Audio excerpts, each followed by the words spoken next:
Up. Turn this up here.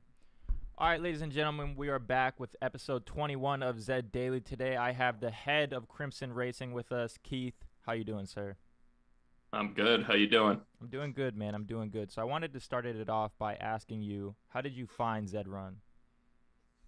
Yeah, so it's actually probably a similar story to others, but I got into NFTs through Top Shot back in January. I started the day or the day after Bales first posted that article about Top Shot and about NFTs. It was the first time I had heard of it. I was not a crypto guy at all. Knew those guys from, DFS world and whatnot. And I'm like, hey, these guys are smart. They're clearly looking in places I hadn't thought of before. So got into Top Shot. Luckily was in, early enough to make a pretty good amount of money, kind of riding that wave for a month or two. And then some of those guys started playing Zed. So I heard about it, I think maybe in mid-March for the first time. I think I had my first horse by like late March, and then kind of really got into it from like April on. So it's probably been, 6-7 months now that I've been kind of fully invested. Okay. So when you got that first horse, was it like a practice horse, an entertainment horse, or a straight investment from that first one? So the very first one was meant to be a straight investment. We bought a Z3 Genesis Zabo male who was unbred and unraced at the time. We intended to not race, not breed, and just kind of hold that one. And that was kind of our first shot in. We ultimately ended up racing it like 5 months later, maybe. So now it's raced and bred. Solid horse, not a killer, but it's up in C1 now. It doesn't do a whole lot, but it's been a good breeder for us. Named is Final Straw. I actually don't remember what the first horse was that we got to race, because we ended up buying, a bunch of cheap ones pretty much right after. We did get in on one of the drops back then, right? I think it was the last drop before they had that major issue. And then there was maybe one more drop after that we were in as well. So we got a couple, maybe Buter and Genesis, and maybe like another Zabo on one of those drops. And I think we started racing those. The first real racer I had was a horse named Melanie. So I actually bought it. There was a guy back in the day who would run like weekly auctions through Discord. So he'd put up horses he had bred or had raced or whatever, and kind of put them up on Discord and say, hey, let's just do an auction, and whoever's in there could kind of bid on it. Ended up buying it's a Z4 legendary knock, but it's a super rare super coat. So it's got Arctic white or Arctic snow, whatever it's called, super coat. And I think it had been raced at the time, was a solid racer. So that was kind of the first one I got, raced it a ton, loved it. And luckily having that one led me to the Crimson Chin. So maybe I'll give you that story real quick, because that was kind of, I think that was in April, and that's really what kind of launched my participation in Zed. But I had Melanie, who was a sprinter in, I think, C3 at the time, maybe C4, because I could keep it down with the U, at distance and sprint. So it was down in the low class. And she would always pull odd, or Melanie was a he. Melanie would always pull odds somewhere in like the 7-8 range. So it wasn't like a killer like poodle at the time, but it was really good. And all of a sudden, one race comes in, and this is back in the day where you had, before KYH, before all these sites, you had to go into the Discord to get the odds through the bot that came through. And all of a sudden, I'm sitting at my computer on a Sunday waiting for a buddy to come over, enter a race, and luckily I'm sitting there at the time, and I see the odds show up, and Melanie goes to 14, and I'm like, what the hell just happened? Melanie's never at 14. Like, I don't think had ever been maybe over 10 or 11 in like the most stacked of races. So I'm like, who pushed it? And I see this horse I've never seen before. The Crimson Chin pulled 3.5. And I'm like, you got to be kidding me. So I'm on Discord right away. I'm, doing a search for the Crimson Chin, and I see a post from like 20 minutes earlier with the guy who owns the Crimson Chin trying to sell it. And I think he was trying to establish himself as a breeding stable, and noticed that this horse, who was only in like its 7th race at the time and had won like 1 or 2 of the previous ones, but had been raced at a bunch of distances. So it wasn't like super clear yet that it was like a dominant sprinter. And maybe they weren't paying attention to the odds. But anyway, they're trying to offload it. I reach out to them like, hey, I think they were asking like 1.25 ETH or something at the time. We ended up working out a trade deal like right on the spot. I bought the horse like 20 minutes later. Basically, I traded an unraced Z4, which was probably valued around like 2.2 at the time. And I got the Crimson and 1 ETH back. Wow. So basically bought her for around 1 ETH, and then it was kind of off to the races. So how'd you go about racing Crimson once you acquired him? So I did it stupidly. I did it kind of opposite of what like arbitrage would have done, what I should have done. I wasn't as in tune to kind of the way the game worked to say, hey, I could have kept that thing down at class 4, class 3 forever, because she tanks perfectly at 2400 and above. And I could have used that to my advantage. I just raced her at sprints and got right up to C1 within, a few weeks, probably. Made a lot of money along the way. Obviously was the best horse in every race up even into C1. In the odds era, at 1,000 meters, she was the favorite in every race that she ever raced in. So no one ever pulled lower odds at 1,000. Obviously, odds are gone now. There could be other horses that are pulling better odds. But, I kind of just took advantage of like, hey, I have the best sprinter in the game. I'm just going to keep sprinting, when in reality, I should have also been tanking. And that was back in the day. You could run unlimited, races. So I could have been running as many sprints as I wanted and then just tanking on the side.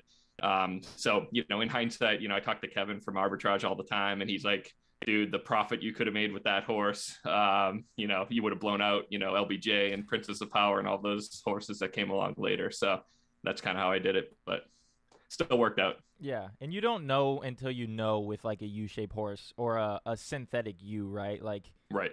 If you really like don't pay attention to arbitrage or you don't talk to him like that, it's hard to know how to race your horse efficiently like that. Well, and the key, you're right. And the key here is this was before arbitrage. Kevin and them may have been in the game, but I believe it was in like their prior reincarnation before arbitrage. Like this was not known. Know Your Horses wasn't there. We didn't have these great charts. You're doing everything by hand. I have Google Docs out there with, hundreds of lines of races that I was kind of self-tracking and keeping odds and doing all that stuff. So it was just like, it wasn't as clear until guys like arbitrage kind of cracked the code and made it more public to say, hey, this is how you maximize profit, not maximize win rate or maximize, class points. At the time, I was just trying to maximize win rate, right? I was saying, what are the races I have the best chance of winning, and profit too, not going for the cheapest, going for the ones I can get into, but not necessarily thinking about the idea of staying lower class and having more options for racing. So you live and learn, I guess. Exactly, right. And then it was kind of too late. I mean, I always looked at it, by the time I kind of realized that, Crimson was probably at a few hundred class points. And look, in hindsight, I probably still should have tanked her. But you always had this looming, okay, they're going to change, the class structure. And okay, what if I spend 3 weeks, losing 100 races to get her back down to where she needs to be? And then right away, they changed the class structure. That would have all been wasted time and money. So I just never pulled the trigger. And now she's up at, 1,000 class points, and it's game over at this point. Yeah. But how do you feel about the current class structure? Because then if you were in these lower classes now, you wouldn't be able to race up in the big pots, right? Yeah, so I think now is the time you'd have to get up at least to class 2. I think the play now is if you could keep a horse in class 2, you could get enough dollar volume races and then be close enough to C1 that if you see a 500 pop up, you could win a few races, get to C1, and then go in the 500. But yeah, to your point, you need to be at or near C1 at this point. There's no point. And that's why you see arbitrage with, Princess of Power at this point is just in C1. And I don't think they're even going to try to, keep her down to maybe to C2, but it doesn't make sense to go below that anymore. Right. So I've noticed that you have like a couple racehorses. I believe, did you have Validly at one time? Yeah, so that was a co-owned horse with actually Tyler from Know Your Horses. So, we became friends over the last several months. He wanted to kind of branch off a little bit from the stable he had, just to have, different types of horses. Obviously, they have Vanilla Bean, who's a, U-shaped monster. He wanted to kind of get into the higher end Genesis game. And we were kind of talking, I'm like, hey, I don't have enough money to be going in on these by myself. I'm already kind of well spent here, but, I'd love to split something with you. And that kind of worked out. So we bought Valley, monster, mid-distance horse, kind of 1,800, 2,000 range. We ended up selling him. It's probably been 2 or 3 weeks at this point to WagMe Racing, which is like one of the monsters out there as far as stables go. These guys have insane horses, and they made us a good offer that we weren't actively shopping around Valley, but we were able to make, pretty decent profit after racing him for a few months and kind of proving out, what he was worth. But yeah, that was one. And then the other kind of big one that, we're known for on the Crimson side is Terms of Engagement, a Z1 long distance horse who's, one of the better ones, not like an insane win rate horse like Artois, Princess of Power, LBJ, these kind of horses, but is kind of always in the conversation for, top 2, top 3, top 4 kind of situation. Okay. I'm sure you have a different story for like the story behind Valley in terms of engagement, but overall, how do you go about scouting horses or choosing a horse that you think you want to buy? Yeah, good question. So maybe I'll start with Terms because that one, it was definitely partially luck, but it did have a pretty good amount of research going into it. And that was at the time, like by far the most I had spent. Like, I told you before, I didn't spend that much on Crimson. So, and Melanie before that, none of the horses I had spent a lot for were really great racers. I had bought a few, Genesis. We had a Z2 at the time. We had a couple Zabos, but none of those were really like racing purchases. So Terms of Engagement was an interesting one. It was one that used to be owned by Doofy way back. So Terms was an old horse. I think it had bred like 17 times by the time I bought her. But in the odds era, in class 1 distance races, she was always pulling, low double digits to like mid-teens, right? Never pulled, 7 or 8 odds. Very rarely. It would have to be like the perfect field. So it was one of those that kind of got discarded as like not a top Z1. Doofy sold it to someone. That other person never raced her. I don't know why they owned her, but they just held on to her. And then she was listed. So she got listed for 11.75 ETH. This was probably when ETH was, I don't think it was above 3K. It was probably in the 2s somewhere. So, pretty cheap when we kind of look back on it now for what a horse like this would go for. And we were in the game for finally getting into a Z1. I think we had liquidated some top shots, whatever. This was kind of maybe May or June at this point. And so the research I was doing was like, yeah, the odds here obviously tell you much of what you need to know, but it was like the horse just always came in second, third, and fourth. And it's like that the odds always miss that, right? There's like certain things you can do with Zed data, like flames aren't perfect now, right? But odds weren't perfect back then either. They gave you like a huge insight into like how much that horse could win, but they missed everything behind winning. A second was treated the same as a 12th.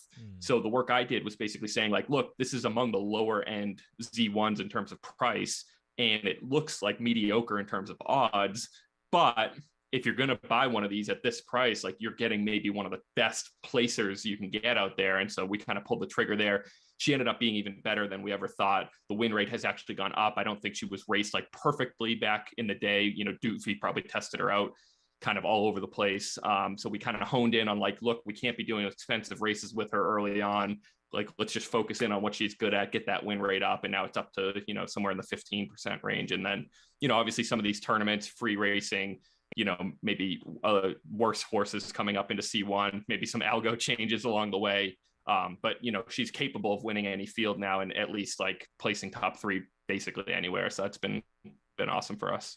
Okay. So if Terms, do you think Terms would have been on the market for as long as she was if it wasn't odds, but it was flames? Because she pulls like a high flame rate, right? So do you think that horse would have sold faster if it was just flames back then? I think so. That's a great question. And I've never been asked that before, but I think you're 100% right. If we had no odds and you saw, 95% or whatever the flame rate was, and you could look back and be like, hey, there are some $100 races in here where she's flaming, even if she's not winning them all. For sure. I don't think, it's all relative what Z1s are selling for at the time, but it was clearly on the lower end of what Z1s were going for. I don't think that would stand a chance today. And I think people know the horse well enough now today. She's been a good breeder as well. So, I think that value is more well known, but if we just go back to May or June, I think it never would have been the same. So that's where odds were a huge advantage for us to kind of go a little bit deeper and say, okay, there's something here. It's not going to be a killer. It's not Rendezvous Peak. It's not, some of these monsters at distance, but it can compete with any of them in any given race. So that's pretty cool. So how do you go about breeding in your stable? Yeah, so I bought Dan Shin's Blood Tool XS maybe 2 or 3 months ago now, probably 3 months ago. So that was kind of like my first foray into saying like, hey, I need to do a little bit more than just like smashing horses together, which is kind of what I was doing when breeding started. And you have to remember too, breeding was closed for months, right? For like most of the early part of my Zed experience. So I hadn't done a lot of breeding when I was racing Crimson early on. But I don't know when it was, late summer, sometime kind of breeding reopened, and I started putting some horses together. I had some low Z's, a knock or two with terms. We had, I think, 3 Zabos, so I was able to kind of breed them together a little bit and got some decent horses. But I was kind of just guessing. So more recently, obviously breeding's been a little tougher. So, the minimums were pretty high for a little while. Obviously, the secondary market was relatively dead, and kind of the market values of those horses weren't necessarily in line with the breeding prices. So I kind of pulled back a little bit, but I've been trying to be smart, do some deals with other stables for, horses like Valley, horses like Terms, where I can maybe get some blood, some, male Z1 blood that I wouldn't have otherwise gotten with Terms, because I don't have any in my own stable right now. But then otherwise on kind of like what I call like the lower end, or breeding like, legendaries or things like this that now I have, I kind of go to the blood tool for that. So the way I kind of describe the blood tool, I don't know if you've talked with Dan Chan or, seen some of his stuff, but the way I kind of describe it is like, it's not perfect. It's not like an end all be all. Like it just says, hey, here's the horse to go breed with, but it takes 150,000 horses and it, condenses them down to like, hey, here's 20 you should probably look at for like what you're going for. Right. And it's like, it kind of, the way I look at it is like, it puts things in front of you that you otherwise wouldn't have seen. And then it's up to you to dig down a little deeper and be like, okay, what are the odds this one's a little better than that one? Or I can, and it's basically more of like a volume game at that point. You're not going to get winners every time, but the more you kind of follow the system, clearly he's proven out that there's something there with the data that he's kind of generating, and basically saying each horse has some kind of innate breeding score that, you can't see through racing by itself.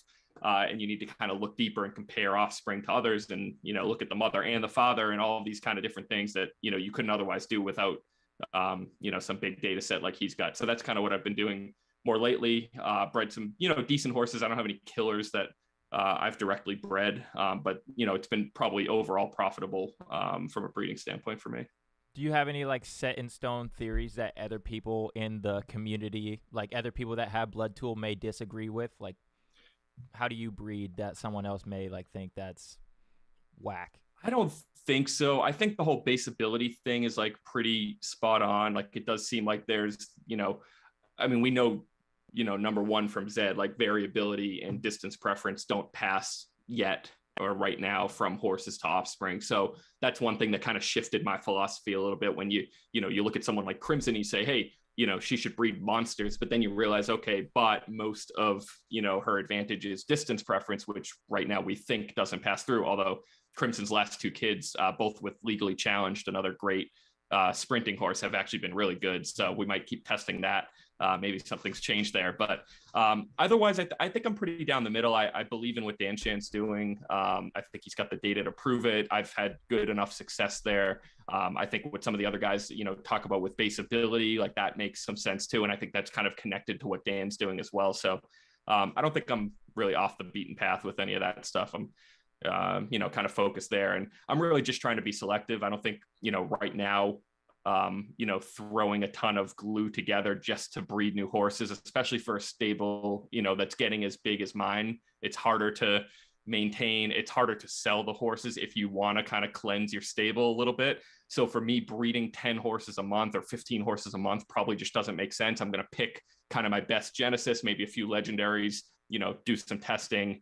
But I'm kind of a little quicker to bail on horses as well, just because I don't have the time to be racing all of them, especially with these tournaments and whatnot coming up. So that's kind of how I've handled it. Right. So what do you want to see from Zed necessarily that would help out someone with a big stable so they can get all these horses raced in these tournaments and whatnot? Because it sounds like a lot of work to do that with a big stable. Yeah, and to be honest, most of my horses just don't get raced. The Pity Point tournament was actually kind of nice because I brought out some old Genesis horses that had been just breeders for me that had more of a role to kind of get third, fourth, fifth, in weaker fields that we had. So I was able to actually qualify 10 horses for the Pity. So, but it takes a lot. Like you can't really race more than 10 to 15. I know guys like Donkey who have, a couple hundred horses. It's like they just physically don't have the time to race that many. So look, I think over time, like the Axie Infinity model is something to look at. I'm not an Axie player, so I can't get into like the details, but I've heard enough to be like, hey, the idea of having a scholar, Obviously, you need changes to the ecosystem to be able to have someone, race your horses without having control of them, right? Like right now, they have to be in your wallet. So that's a big hurdle. But I think over time, you could do something like that where I could be just offering up a percentage of the winnings and say, hey, you race these 20 horses and whatever you make, you keep half and I'll keep the other half or something like that. And maybe that gets easier if they have a native token, whether it's Dez or something else that can facilitate some of that. So I think that's one maybe obvious answer, but it probably is a ways away, just given like the more near-term stuff. I think Zed wants to, tackle like classes and other things, they have a couple drops probably left to do and stuff like that. Okay. So if you could bring one thing right now, like you could release all the Z1s, you could bring back odds, you could take away flames, take away fatigue, what would you change in Zed right now? I would right now, and I think it's something they could do right now, is I would eliminate classes. So I want to see Zed more like daily fantasy. I just want to see options at every distance for every entry fee. I'd have races as cheap as 50 cents or $1, and I'd have them ranging up to $500. And I'd have a race available at every entry fee, every distance, all the time, and probably multiple of them, right? And just let people enter. I'm not going to waste my time with Crimson entering a dollar race, right? So the dollar becomes class 4, class 5, class 3. Yeah, of course. Could I throw Crimson in there and ruin everyone? Yes. But like when it's going to use one of my, call it 8 races before fatigue knocks her out for 12 hours, it's not worth my time for the dollar, right? But for other horses, that's fantastic. That's a way to build up a bankroll. Take someone who wouldn't be profitable in C1 and sitting there with 200 class points right now, throw them in all these dollar races and compete amongst yourselves for, eking out if you can make a 10 or 20% return on that. Like, that's great. That's fantastic. That's how you build these horses up. So I'm worried. My concern, like there's talk about ELO, which is a great tool for kind of comparing horses and whatnot. If that starts driving kind of the class, taking over the current class structure we have, I'm worried it's just going in the other direction where we're going to be pitting more and more of like similar horses against each other without the ability for let's just let the market decide. Let's give enough expensive races out there so that the big horses are just going after that. And then a cheaper stable wins a bunch of low entry fee races. And they're like, hey, I want to try the $100, go for it. And that's where you see if, you got what it takes, right? So make it more like DFS, give people the chance. I think that kind of coincides as well with doing like custom races, which I'm hoping is coming soon. We've seen it with some of these tournaments that they've done. But if you can kind of put those two together, you can kind of separate people enough to where they have their own lanes, but also just make it easy for everyone to enter every race and just let the market dictate where the horses end up. So that's what I would do. I like that. And then would you still allow people to scout races, like go in, see who's in that race already, and then choose for sure. Yeah. I'm okay with that. I can see it either way. You could make it like more of a blind entry and just be like, hey, I want a $25 1,000 meter, sign up, and then it'll just take the first 12 horses and put them together. I'm fine with that too. But I'm okay if they want to leave it open to scout. I do think that's part of kind of the current strategy in the game is like picking and choosing, maybe less so for a horse like Crimson, where I'm not really worried about who's in the race. Mostly there are some horses, if there's 5 of them in there, I don't necessarily want to be there, but with other horses, that's huge, right? That's part of the edge, is like if you can take like a mediocre horse but find an easy field, like you all of a sudden turn into a pretty good monster, right? So if you can do that enough, you change the game. So I'm okay keeping that. I like that. So what are your thoughts on some of the recent updates they've had to where 7th through 12th now will you lose points, and then what is it, 4 through 6 it's nothing, and then 1st 0 through 3rd, yep. you gain points? How do you feel about that? Yeah, so I think for what they wanted to accomplish, it did its trick. I mean, that clearly the goal more recently for Zed has been to stop sandbagging, which, look, I'm totally in favor of. I don't blame anyone like Arbitrage or any of these good stables that took advantage of it. Like, they played the game the way it was made to be played, and now the rules have changed a little bit to somewhat prevent that. It doesn't mean it's impossible to do. If you can lose efficiently enough, you can still class down and you'll class up quicker if you keep winning, but you can do it. But I think it was perfect for what Zed wanted to accomplish. We needed to get rid of that 4th place pity point, right? It had no place. You weren't winning any money. And then, some of these basically A-shaped horses were just constantly going up, up, up in class, couldn't compete, and you never had the chance to go back down because they don't tank either, right? And then getting rid of the, going down 4 class points, coming in last, which benefited these super efficient, synthetic U's that you could keep tanking, made sense if you want to get rid of tanking. So the horses that got hurt by them the most were like the natural U's, like, you could argue like the vanilla beans of the world who win more than they lose. So that class point, +6 takes over versus the -2. But it was probably a relatively small population overall that got really hit by it. And I think for what Zed wanted, it probably accomplished its goal. Okay. And so if we do get an ELO system, do you think the natural U's go up in price because they can lose against anybody and win against anybody? So that's an interesting question. I think it all probably depends on how like Zed implements ELO, and I'm not an ELO expert. I've obviously kind of followed what Painted Ponies is doing, what KYH has recently done with their ELOs, and talked to those guys about how they do it. They know way more than I do about like the actual impacts and what you could do to tweak the ELO system you're running. So I think it would all depend on what Zed does, but I do think that's probably one area where there would be some arbitrage for guys like arbitrage to take advantage of, where you probably do get rid of the synthetic U, but there's nothing Zed can really do to you within one distance, right, that prevents you from downclassing if you just lose a lot. So that might be one area where there would be some advantage. But again, we'd have to see if there's anything Zed would, do on the side in terms of criteria that would just take away that edge. Who knows? Gotcha. And then at the top level, how do you keep horses just from flipping money back and forth in an ELO system? Like, do you have sponsorship races to pump in some more money? That's my concern. Yeah. So my biggest concern with ELO, which is why I'm kind of saying, let's go the other way and just take classes away and let the market dictate where the money goes. That's my biggest concern. If ELO is done like kind of too tightly, right? If you're really getting the same horses just competing against each other. I know Zed isn't taking a rake right now, so at least you're not like putting money between the stables with Zed taking 10% each time, but it still doesn't really like add any value for long-term big stables that are in those bigger races just passing money around. So but like you just said, where the money could come is number one in these tournaments that come on the side, whether they be daily tournaments, weekly tournaments, whatever they might be. If there's extra money that would have gone to free racing that, stays away forever, that's one way you can incentivize, different types of races. Sponsored racing to me is like by far the biggest long-term opportunity for Zed. I think it's the only way you can sustain some of the values of the horses we've seen recently, right? Breathless Edge is not worth 400 something thousand dollars if all it can do is compete in $500 races where it can make whatever the $4,000, right? You're just not going to win enough of those without losing some to validate that price.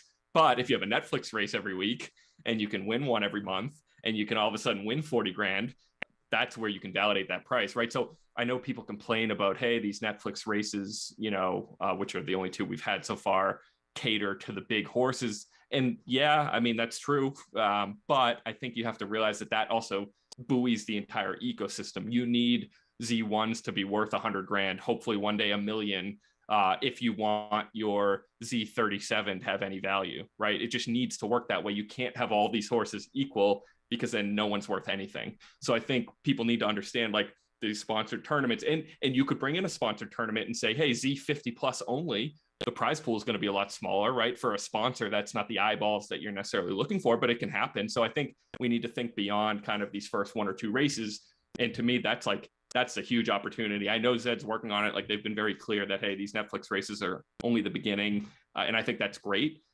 So let's worry about, let's do the class system and do all that for like the day-to-day stuff. But like, let's not lose the long-term vision here that sponsored races, the Triple Crown, Kentucky Derby, these are the things that we know as casual, horse race fans or just casual sports fans, right? You don't know about your, local county horse race that, doesn't pay out much, right? But like you need that system to promote the entire game itself. So that's kind of how I view Zed long term. 100%. I think the buoy was like a perfect analogy. Like you have to give these Z1 owners, or like you have to give them a reason to justify spending almost $500,000 on a horse. Mm-hmm. So You gotta have that buoy. I like that as an analogy. And the money will trickle down too, because then that by itself, incentivizes breeding, right? Like if you then have a chance, even with, Crimson's a Z7, right? It's a legendary Z7. It was a bred horse. Princess of Power is a legendary Z6 or 7 bred horse. Like you can get these monsters. Artois was recently bred. I know it's a Z2, but it's still a bred horse. And if you can incentivize, like, hey, there is a home run shot here for me hitting the jackpot on a breed, and it could be, it's probably not going to be with a Z30, but like enough people can get a Z10 bred, right? You can own a Finny and breed with a Finny. You get a Z10. It's got a shot. I own half of Brighton Early, who's a Z12 Finny legendary, and is like a monster winner at distance. Maybe not quite in the current C1 structure, but it was a huge winning horse for a while. And it's like, that's an affordable breed. And if you can get these monster payouts, especially down the road, if they're like, hey, a Finny only race, okay, Brighton Early all of a sudden is like one of the better distance horses, right? That's eligible for that. If you can get these things and, you can incentivize breeding because there's a home run, jackpot opportunity, I think that's huge for the whole ecosystem. Yep, they're putting their money back into breeding and even into racing. Like they'll put it back into a big money race. They might not win, and then that's getting cycled right back into the system. Exactly. So how much, or not how much, on it, do you have like a day-to-day, a weekly, or a monthly like profitability racing quota that you try and hit? I probably should be doing more of that. I do have a full-time real job. And on a day-to-day basis outside of these tournaments, I'm really only racing a handful of horses, and I kind of know, what they're going to be profitable at. I know that they're, good horses, Crimson, Terms, maybe a couple others that I'll race consistently. So I'm not tracking as closely. Obviously, I want to constantly be looking back and be like, hey, has something changed? Have profitability metrics gone down? But I generally know how those horses are doing in terms of engagement. Made it to the grand final of the Fibonacci Cup. So clearly there was money won along the way there. That was nice to see. Crimson just lost like 2 or 3 $500 races in a row and a Netflix race. So, money came out the door, but I know that horse can still win. So I'm not necessarily worried about, what the last 2 weeks of profitability look like. But I do think that, for smaller stables, for newer stables, like that is absolutely something you need to be tracking. When I was, racing Melanie early on and try to get the stable up and running, clearly I was watching profitability. I was watching win rate. It's all small dollars at that point, but it was like my way of kind of building up the bankroll and whatnot. But yeah, as far as I go now, I'm not really closely tracking that unless it's with a new horse. So if I breed something new that looks pretty interesting, or I buy something that was unraced, which once in a while I'll do, and I start racing it, those I'm like super focused on, every race or two, kind of looking back, okay, what was the field like? What did I do? What are the flames telling me? What are the placements telling me? What are the distances telling me? So I can be like hypercritical about where do I go next? What do I do with this horse? Do I bail? Do I push the needle, to higher races, or stay in my lane of, cheaper things? So that's where I kind of look a little more closely. I like that. I like that. And so if I gave you half an ETH in today's market, you're just coming into the game, you have half an ETH, what would you get? Ooh, that's a good question. I think what I would do is I would probably go buy a cheap Genesis just to have one. It might be, I don't have prices up in front of me, and I haven't been looking recently, so I might be off on the exact pricing, but you can get a cheap raced donkey Z10 for what, probably 0.1 to 0.2, somewhere in that range, I would think. I'd probably buy one of those just to have a Genesis. Des coin comes out at some point. There might be value there.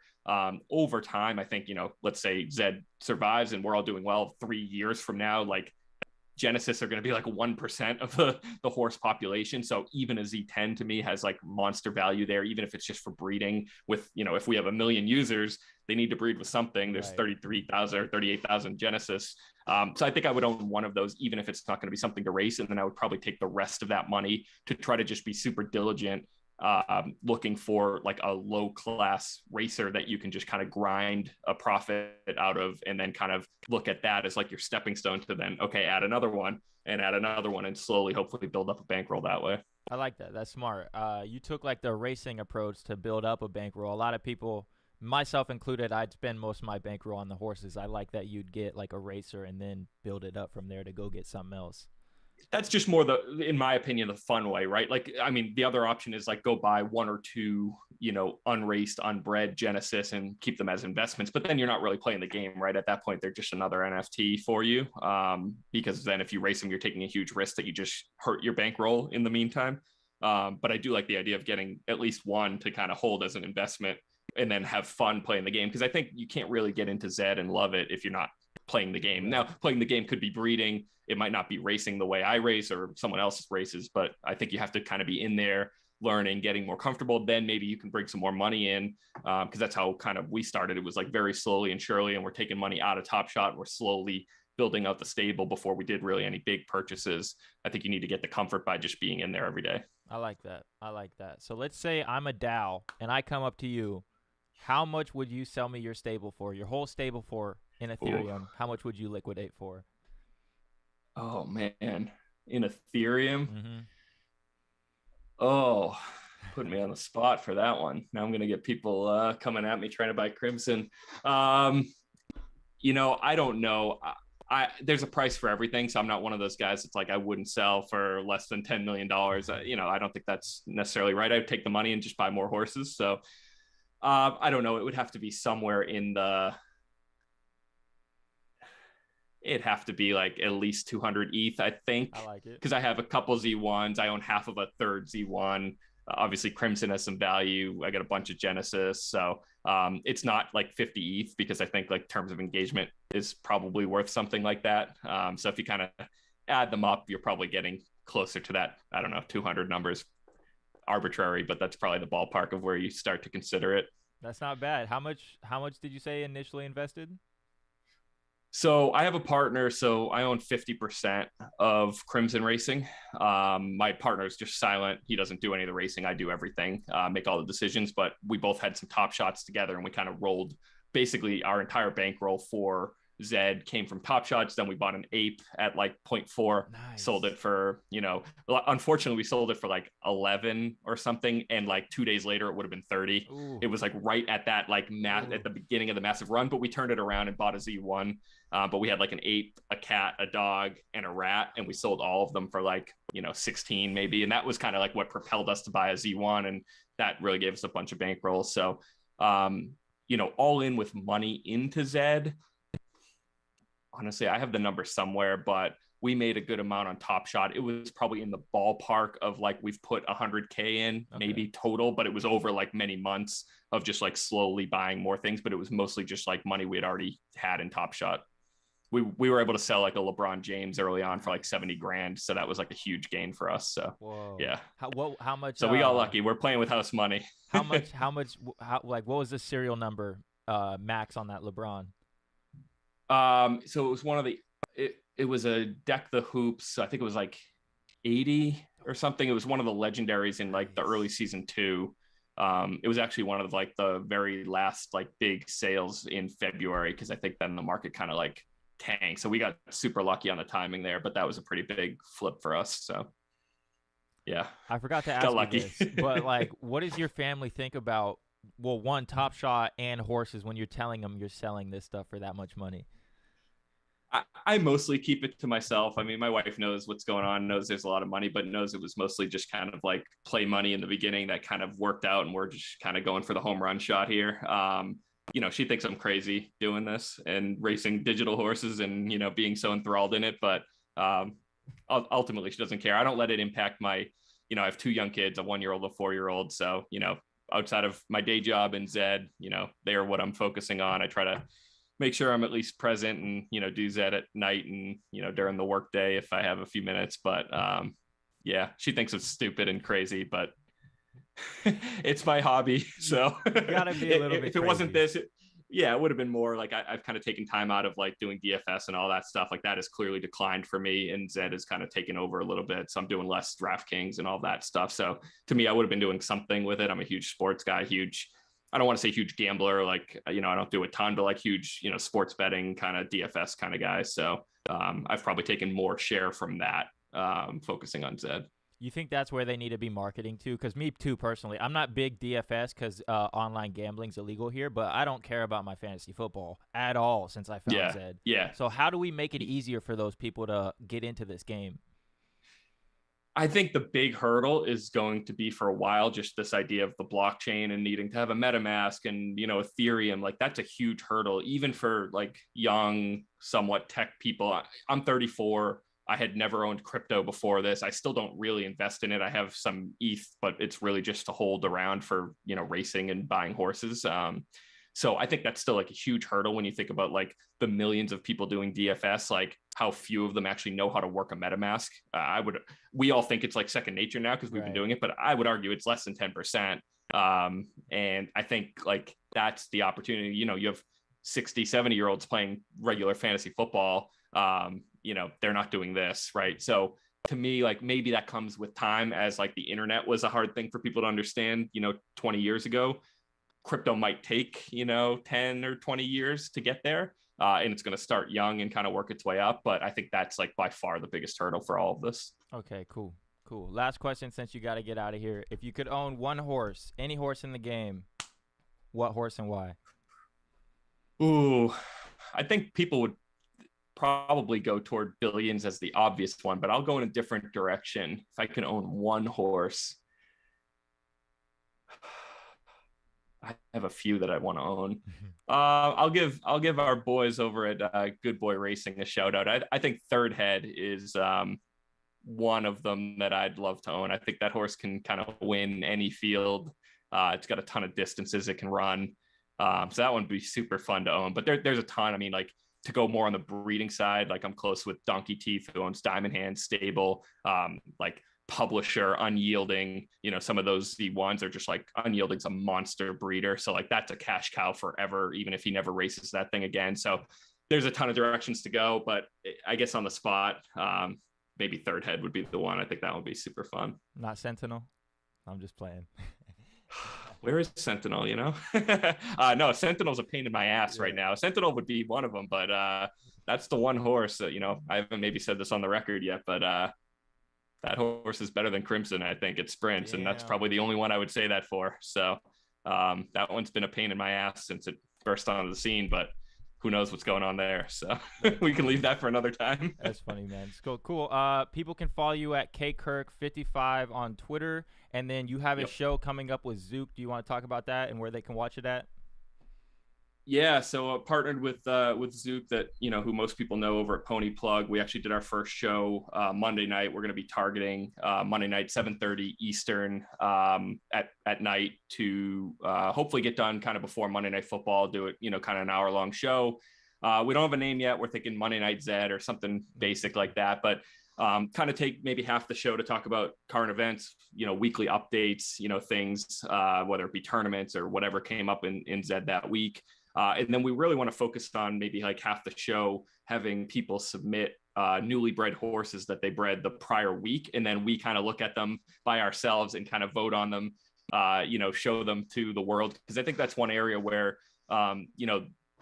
there's so many great Zed shows right now, but it's so hard for people to really know what new horses have burst onto the scene. So maybe we can bring some of those to light every week, vote on them, maybe have a giveaway or two if we all pick the same horse and have some guests on over time. So we spent this week, I suggest people go back and watch. We had BG, Aiden, and Kevin from Arbitrage on, all to talk about Sentinel and that whole situation. We talked about it for like an hour, and then we had Lambert on from Know Your Horses to talk about ELO and the new rankings they have. So it was a good first show, and hopefully more to come. Yeah, man, that's cool. And we can watch it at Pony Plug 24/7, right? Yeah. Yep, that'll be on the Pony Plug 24/7 regular Twitch stream every Monday night. All right, well, sweet. Thank you so much for your time, Keith. And have a good day, man. You too. Appreciate it. Yeah, no problem.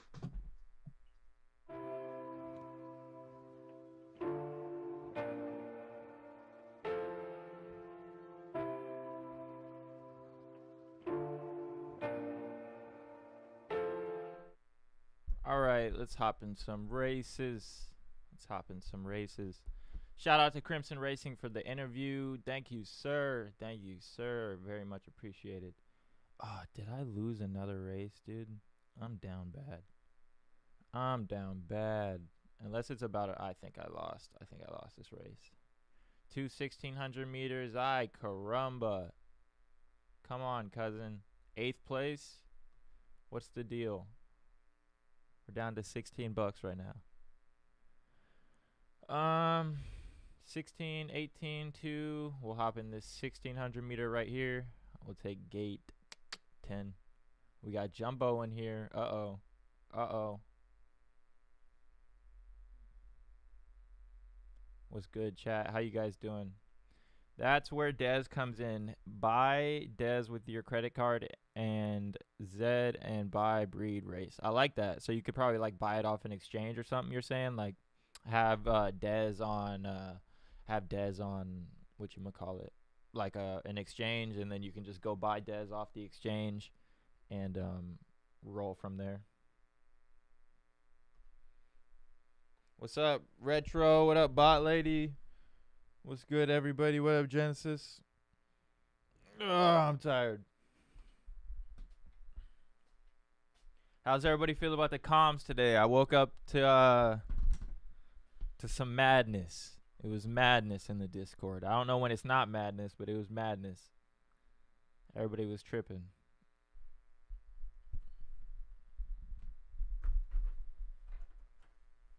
So we got Catch Me Riding Derby on tomorrow, and then we got one more Tisha Sunny Days stable on Friday. Hopped in at 1600 meter here. We're gonna get this rolling. Feeling good. Racing that pony I won yesterday. Let's go.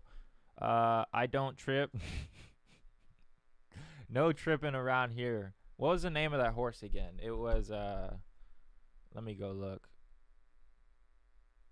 I want to see how that horse is doing.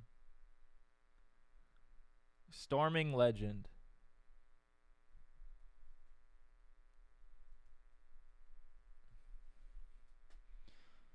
Okay. You're doing pretty good, and then just the straight up Fibonacci Cup. He looks like he loves to place. I don't trip. Used to change. I like it. 2600 meters looks good. Kind of flat here. I would test out maybe some. Are you trying to qualify for one distance in the tournament? Because if so, then I would keep doing what you're doing. If you're trying to qualify for what, mid runner, yeah, I would just stay here. I would just grind that out since you're already at 11 races. But after the tournament, I would just come and test out these other distances to see, because you got a first place in 2600 meter free. Looks like a good horse though. Why do you build me up, buttercup baby, just to let me down? I swear, commercials are like the most easiest thing to get stuck in your head. Straight up.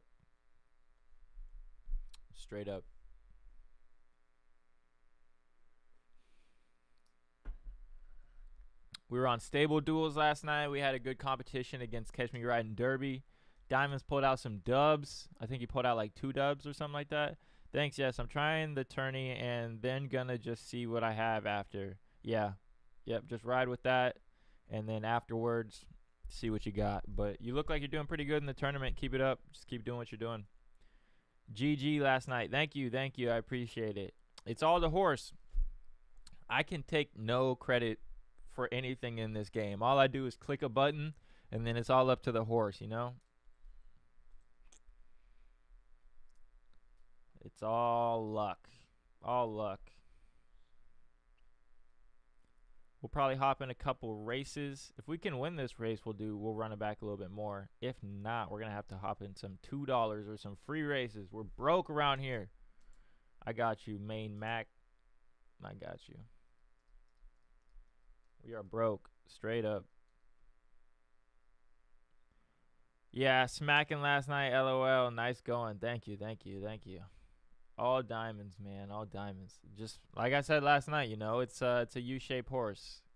He's either gonna have a good day or it's not gonna be a good day. It's just what it is. 6, 6, 8. Come on. Can we pull out another first place? Sour D's. You don't want no smoke. Okay, Ancestral Blessing. I see you. Is that Chicago? What up, Chicago Stables? We raced again this morning. You cooked me twice, I think. Anmer's a good horse. Jumbo, good horse.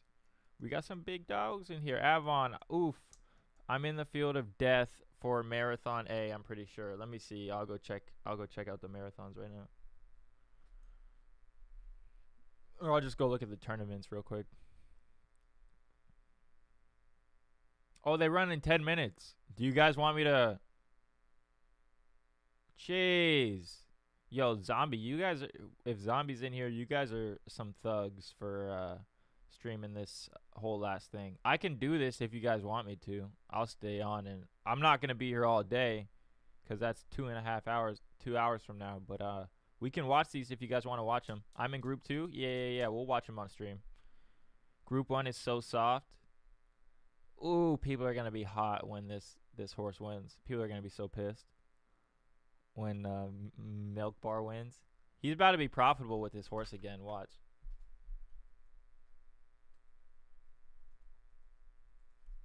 Shout out to Arbitrage for making it in the tournament, though. Did he race? No, I think he just raced straight up, dude. What's today? The 1st? He raced 12, 14. I think he raced 1,400 meters.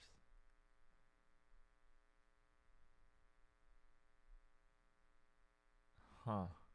Yeah. Interesting. Group 1 is so soft. Let's fucking go. Let's see if my horse is about to run. Not yet.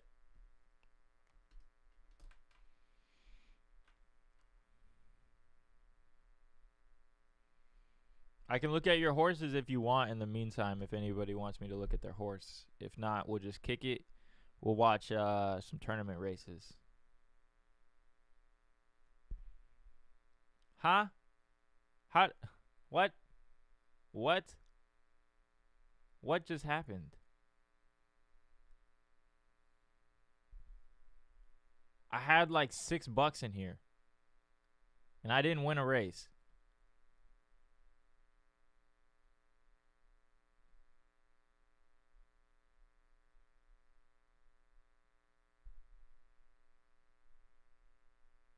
What?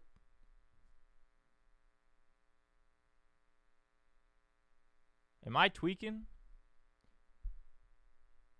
Yo. Oh, shit. Did someone just breed with a horse?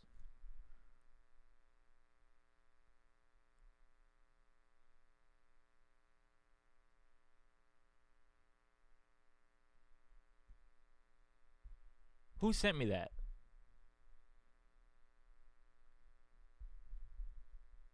What the hell? Activity. What happened? Did someone just breed with the horse? I'm so confused. If someone sent me that ETH, I really appreciate that. Hi all, is this live right now? LOL, maybe silly. Yeah, what's up, bro? I did. Yo, Genesis. Thanks. Yo, I really appreciate that. How'd you see my wallet? Oh, you probably worth it just to see you try to figure it out. What you want me to do? Just worth it, just worth it to see you to try to figure it out. Yo, I appreciate that. Thank you. What up, Chicago? Shoot. Thanks, man. We got a race going off. OpenSea. Oh, okay. Thank you. I really appreciate that. That was nice. Thank you. Thank you. Thank you so much. Hi, Jarek. This is Mind the Bird. FYI. What up? How you doing, man?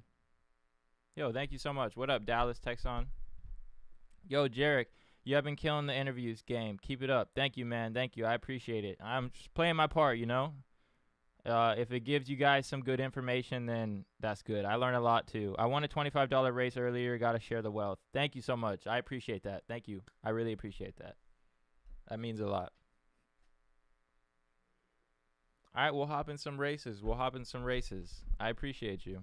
We'll watch, we got a minute on that race, and then we got like 5 minutes on the tournament race, so we'll watch those ones too. Yo, thank you so much, Genesis. I got to get my donation screen set up because you just had, that was my first ever donation. So thank you. I got to get that set up on the stream. Thank you so much. We got Heroin in here. We got some good horses. Watch out for Gate 1. Uh-oh. Uh-oh. Oh, I saw you this morning, Chicago Stables, with, what's the name of that? Ancestral Blessing. Yep, I saw you this morning. I think we raced twice this morning.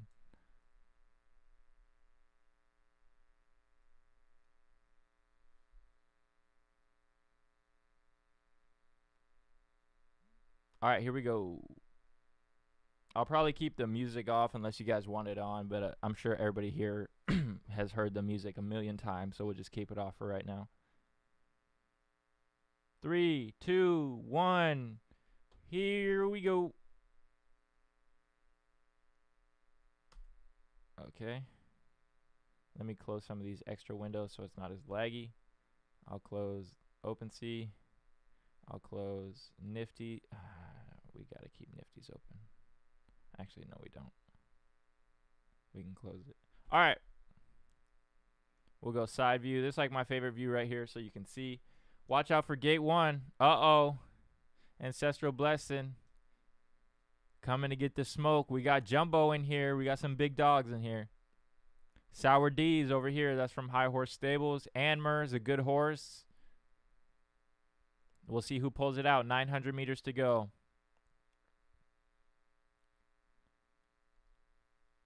We'll see who pulls it out.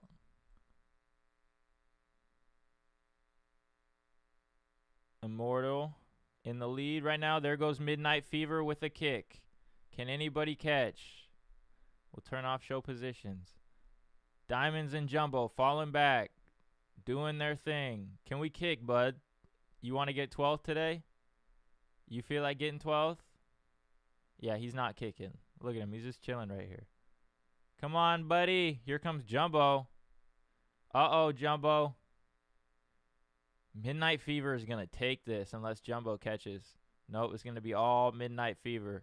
And it's Sour D's coming in second. Ooh, can Jumbo steal third? Nope. We're going to get 11th, 10th, 11, 12. Yeah, we got 10th. Sheesh. That's a rough one. All right, 2 minutes on that race. We'll see if we can hop up in another one. I'm only gonna race 16, 18, and 2,000 meters since that's the Fibonacci Cup. I'm just gonna go paid racing on the way up because free racing is not it. What'd you finish in that one, Chicago Stables? Let me look. Midnight Fever, Sour D's, and Immortal. Jumbo got 4th. You got 8th, and I got 10th. Sheesh. That's a stinger. Tournament events. All right, 2 minutes until this one pops off. We got Minted Champion, a Z3 Zabo. Dorito for a Z9 Finny. Spur Me Some Change, a Z14 Mechanical Animal. That's a nice name. A Z10 Finny. A Matter of Time, a Z2. Milk Bar Mania. Tango Fadango, Pocket Rocket, Slinky Tycoon, Golden State of Play, Supercoat Jones, and Chaos Empire. Who you guys got your money on? I mean, I think this one's pretty obvious. What are we at? 1,200 meters? I won 3 in a row, so I guess the back has to kick in. Yeah, man. That's the worst part of having the U's, man. It's like it's hard to tell when that streak's going to end. Like you know you're streaky, like, okay, I should probably chill out right now, but it's hard to do. At least for me personally. Like I have a hard time stopping after I'm winning because I just continue to think like I'm going to continue to win, and then I lose my ass in profits.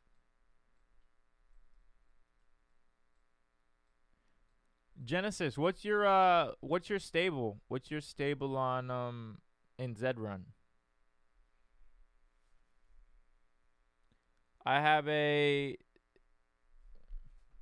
I'm in B semifinal marathoners. All right. If it's not like 2 hours from now, we'll watch it. I'll stay on for a little bit longer. I mean, I'll probably stay on for like another hour or so we'll see. We got Pocket Rocket in gate 8. Slinky Tycoon in gate 9. Golden State of Play in gate 10 from Zest Stables. Supercoat Jones. And Chaos Empire. Here we go. Pity Point Cup B. Semifinals. Sprinters. The first race. Here we go. 12:40. All right. That's not bad. That's in 40 minutes. We should still be on to watch that. 3, 2, 1. Let's go. Mostly my in-house breeds, couple good ones. Mostly my what's the name? What's the name of your stable? Like I'll look your stable up. I just wanted to look at the horses in your stable, or if I've heard of your stable before. Cuz everybody has different names on YouTube, so I wasn't sure if your YouTube name is different from your stable name.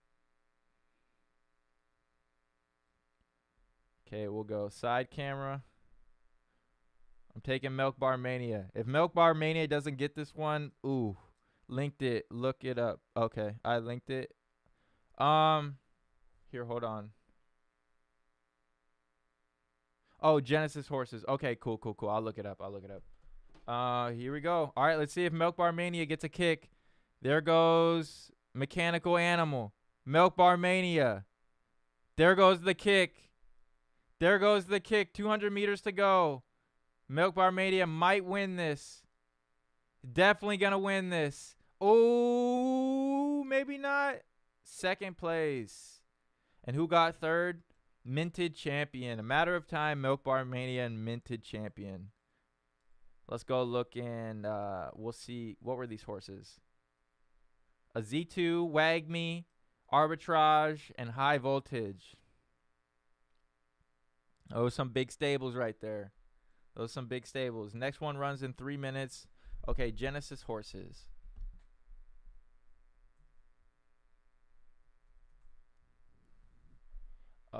It's always so hard to look up stables. Here. Hold on. Let me give you mod status so you can link stuff. Okay, you can send links in here now if you want to send it again.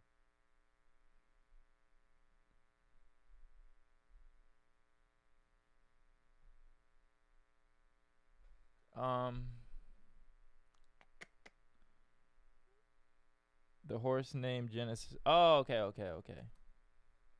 Gotcha. Okay, did I look at one of your horses yesterday? Let's go look in the stable. Who, Dankus Snug. That's who I looked at yesterday. Okay, nice. All right, this one pulls 9.5. Okay. I'm sorry, I didn't remember you from yesterday. Yeah, I remember looking at your horses from yesterday. Okay, let's see. You got Z20, Z7, Z3. I like your Z3. What was the Dankus Snug again? Z14 Finney Legendary. A couple of them. Okay, this is better. Not so doxing myself. LOL. I don't care anyways. It's all good, man. It's all good. The Dankus Snug, Hello Happiest, and how do you say that? I gotta go look at it. Coxcomb are the good ones. Okay, I looked at the Dankus Snug, so let's look at Hello Happiness. Class 1, 31. Whoa! This is a good horse. Yeah, looks like a U-shape right here. I just auto-logged in with Google, and I guess that used my real name. Oops, oh well. Hey, you know. I doxed myself too as well. It is what it is. It happens. 1,200 meters and 1,400. I think you might just be a straight up like L-shaped horse over here to like really good, and then it might teeter down and stay flat. Or this might spike up and you might become a U-shape. But either way, this is looking really good potential because you have 100% flame rate, and especially if we go, let's see if it's paid.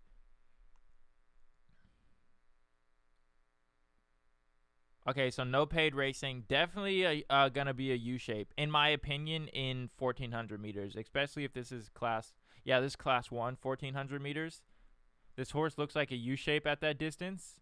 So no flame rate, meaning like it's less likely to place, but that doesn't mean that you don't have the highest odds of getting first. So like I think you might get outflamed at 1400 meters, but that's just being a U shape because you're gonna have the highest chance to win, but it's not gonna factor in second and third because maybe other horses have a higher chance of placing over you. But this looks like a good horse. I would test out 12,000 meters just to see if it starts to U shape out or if it stays at L shape and or not starts to U shape out. Like because you have no paid racing data at 1200, I would see if you still get a win, and if it looks like it does on your freeze, unless that's just class 1. Okay, well yeah, in paid racing at 1200 meters you won. So honestly, for consistency, like trying to qualify for a tournament, I'd probably go 1200 meters, and unless it starts to look like this, then I wouldn't really care. It'd just be like a U shape, you know. I just got him this week. The Dankest, yeah, this looks like a good horse. But yeah, if you just got him this week, it might take some time to figure him out. But it looks like a good horse. You can probably drop 1 or 2 classes and be solid in 5 if the winning is that good in class 1. Exactly. Yeah, if you're already doing good in class 1, you can go down, and especially if you find the down button. Like all of these are unraced, so maybe if you're getting like 12th at 2400 meters, you know, like okay, paid racing, this is how I go down in class. But now it's different, right? Because now you can't race out of your class in big money. You're going to have to race in your class in big money. So when you down class, you got to go big money in those down class ones. But big money in those is only like $25 to $15, depending on what class you're in. I think minimum in class 2 is what, the $100 or the $50, but you don't get the $500 in class 2. But that looks like a good horse. I like this horse. And then you got what was the other one? Coxcomb. Let's go look at him. Oh wait, this race about to run in a second. Hold on. Okay, let's just watch this real quick. Okay, did it just run? Okay, it ran. Whatever. Looks like another good horse. Let's go look at his horseshoe. I think $5, 50 in C. I think 50 in C2. Okay, yeah, definitely 1200 meters. And if we go paid, let's see if it keeps that up on paid. Looks even better on paid, to be honest. This looks pretty solid too right here, but I would stick right here. 1200 meters on paid races for this horse. I would like Fibonacci Cup race this horse in free races at 1200 meters since you're already doing so good and paid at 1200. So Coxcomb and Hello Happiness, they both look like really strong 1200 meter race horses. And then the Dankest Snug, I think I looked at him yesterday, but we can go back and look at him again. I think, was this the one that was hard to figure out? No, yeah, U-shape. Really loves to place right here, so you probably flame. Yeah, you flame half the time. That one's like a light U-shape. And then this looks like where you should go big money. This looks like big money. And these two are down buttons. So unless you're trying to go down in class, use these and then go big money in this one or maybe this one if you're fine with second place. Dankest is the 18 to 2000 with a solid 14. 18 to 2000, yep, with a solid 14. Yep. Yeah. And then I think right here is just like your shot at big money. Like if we go paid, let's see what 22 looks like at paid. Even better. Like you're winning a lot right here. I mean, that's if you want to win though, right? Like if you're fine with getting second place or first place, then 1800 meters cool. But like if you feel confident, like, okay, the horses in this 2200 meter race are trash, I have a very strong belief that I could pull first, then Dank would be like a good horse for 22. But yeah, you seem like you're doing a good job with this horse. Paid racing, it looks a little bit more right leaning, and he loves to just place right here. These are all even, but always want to win. Yep, always want to win. Okay, I like it. Yeah, keep doing what you're doing.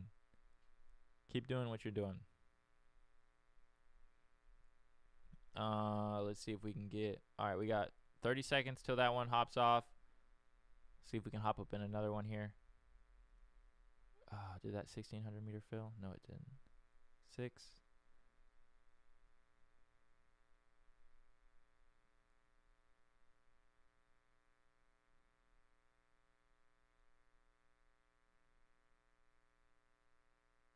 Kappa Cool. Is that a horse?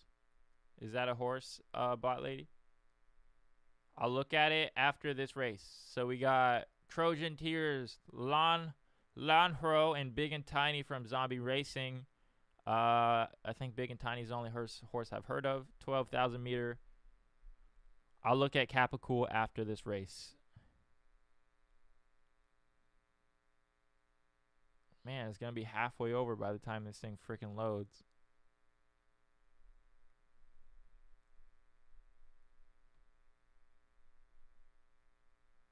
Hello. You always give me with these emojis or a dance. What was the last one? What was it? You said something last time. I'm like, what is that? Why can't you see emojis? I don't know. I think this because we're on YouTube. It just says Kappa Cool for me. Interesting. Big and Tiny, 500 meters to go. He's got it. Oh, if nobody catches him, he's going to take it. Berluti, Illumina, Trojan Tears. He's got some competition coming on. Ooh, it's going to be close. Ooh, Trojan Tears looks like he might win this one. Trojan Tears coming down the final 100. Can Big and Tiny hold third place? Ooh, it's going to be close. He's going to get scratched out, it looks like. Or not. Did he get third? Oh, he got pushed out. That's rough. That's what you did. Sour, please. I was like, what? And then I typed in the horse's name. What is that? Emotes. Click this. All right.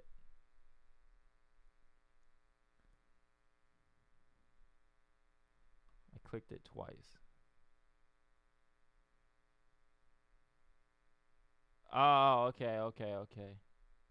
Interesting. I think it's probably because we're not on Twitch. It's YouTube for emoji for YouTube too. Can anyone else see them? Might be because I'm on. Let me go on the YouTube chat on my. No, I can't. Yeah, I can't see him on YouTube chat. That's weird. Four Blood stable with Trojan Tears taking the dubski. Nice win. I'm gonna have to figure out how to get the emojis set up. First rule of crypto: don't click anything when people say linked. I trust bot lady. That's why she's a moderator. I trust her. But yes, anywhere else, do not click any links. If bot lady sends you a link, you can trust it. But if it's anybody else in crypto, like a random in chat, I'm not opening that. You need the plugin, I think. Okay. Send me the plugin or something like that, and I'll download it.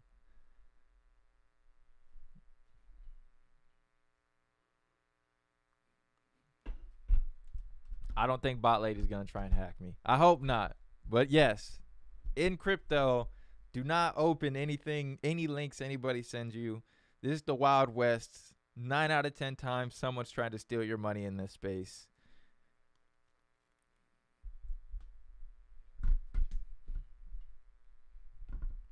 It's a scary space. It's scary to be in. I'm trolling you not on purpose. Nah, you're good. We're good. It's all good. I'm not tripping. What do you think of a horse who was pretty good back in May but hasn't raced since? Are fields you think easier or harder now? Depends on the class. We got to think about it. A lot of horses classed up and they're now in class 1. So if you're asking me, I'm saying higher classes are easier. That's a good question because I don't know. A lot of the horses that would place moved up. And so if I'm looking at it, I think the horses that are in low classes right now are either just brand new or they're trash. C1, C2 primarily. I think C2 is always hard because I think that's where most of the synthetic U's are going to sit at because they can make a good money in C2, but they don't have to be stuck in C1. And then if there's like a Redwood City Classic race, they can move up to C1 in 30 seconds and be ready for that race. So if we're talking C2, I think C2 is probably the hardest class right now. I think anything below C2 is probably easier.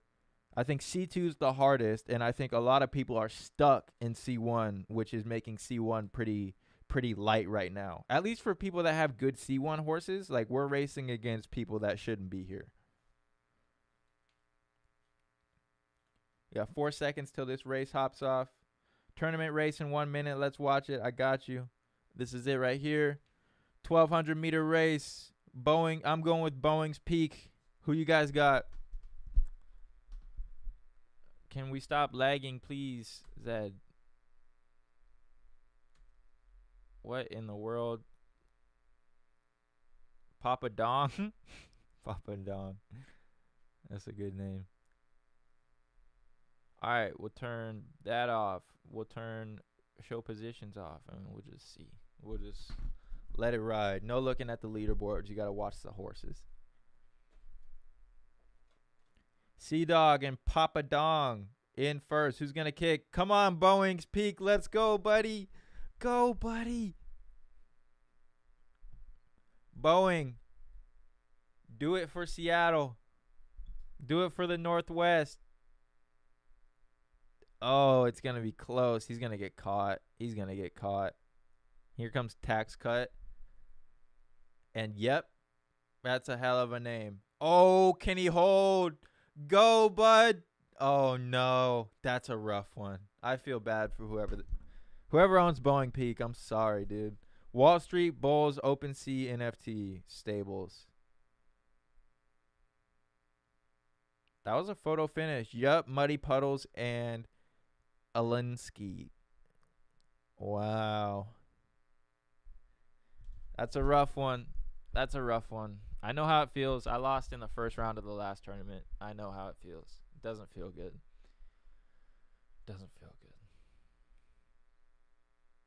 good. 3 minutes until the mid-runners pop off. Who we got? So it looks like with these mid-runners, it doesn't look like there's any good ones that snuck through unless they're right here. Sir Radar Songs, Carly Rae Jepsen. That's like, wow. So, oh, that's marathon. What am I doing? Mid-runners. Here we go. Yeah, I mean, I don't really see any horses like that I really know in mid-runners. So it looks like any of the good mid-runner horses didn't, like, you couldn't qualify a good mid-run horse because they'll probably place a lot. But with the distance preference horses, you can race them outside of their distance preference, you know? And then that's just easier to qualify. That's interesting to see. There's like really no... Has anybody seen like any standout mid-run horses that they know? Because I didn't see like any superstars on that list. And then I should have my race... Ooh, there it is. In a minute. We should have pulled Flames. Jordan, Drifter, Diamonds with Flames. Black Diamond Tab with Treetop Flyer. Win Ether Racing. Who else we got? Okay. All right. Let me go back to chat right here. Why is my chat bugging? Okay, here we go. Okay, what up? When do you want the actual smoke? When do you gonna call out a real stable? Well, I can't call out high horse stables because they don't want no smoke. I mean, I see a lot of smoke in your profile picture, but I don't know. I don't ever see y'all on the track anymore. I mean, I just saw Sour D's, but ain't nobody scared of Sour D's. You saying my horse ain't good? I've got what I say? I got a horse in the next tourney mids one. Got I'm not saying it's not good, but I'm saying like class 1 like known horses, you know? Like when you say John Travolta's name, you know, 10 minutes ago, you sold him 10 minutes ago. No, I'm just saying like, you know, like there's A-list horses. Jumbo's an A-list horse. at mid runner, you know. Vanilla Bean's an A-list horse. Who else the A-list horse at mid run? Shoot. There's some really good horses at mid run. There's not that much though, actually, now that I think of it. There's like Jumbo. Diamonds is really good at 16. What Rhymes with Venus is another one that's really good at 16. Like horses like that, it was surprising that they weren't in mid runners. 45, we sold 0.45. Snobby. What's the name of your horse? I'll go look at it. I'm in trouble. You think Purple EV gonna wreck the field? Actually, no, I don't think you're in trouble. If you're mid runners, I don't think you're gonna have to go up against like any monsters. A lot of the good mid runners are in class 2 right now. Gotcha. Yeah, I think class 2 is probably like way too difficult right now. Diamonds, buddy. Bud. No kicks or nothing? Jeez, dude. He's going to get 12th. So U-shape, man. Like I said before, highest highs and lowest lows in this game. You can lose your ass racing in one day. And that's just how it is with a horse like this. Or you can have a night like last night with stable duels. I've got a few mid runners and it's brutal at times. It's 12 Jewels is the name of the horse. I'll go look at it. Yamaha MT Ethel and 12 Jewels. Man, I'm just writing everybody a check right now. Come on, Diamonds. Looking bad, buddy. You're looking bad, dude. I wish I would have got my wins in paid races last night. So I have a little bit more. 12 Jewels. Can you still put numbers in a name? Or is this a Genesis? It's a Genesis. Okay. Never mind. Yo. This horse looks like a good horse. Like, perfect. Perfect for this type of tournament to where you're just always placing. You got to pull flames. Yeah, you pull flames a lot. 0.2, which means like you're a top, 1% horse or something like that? Hold on.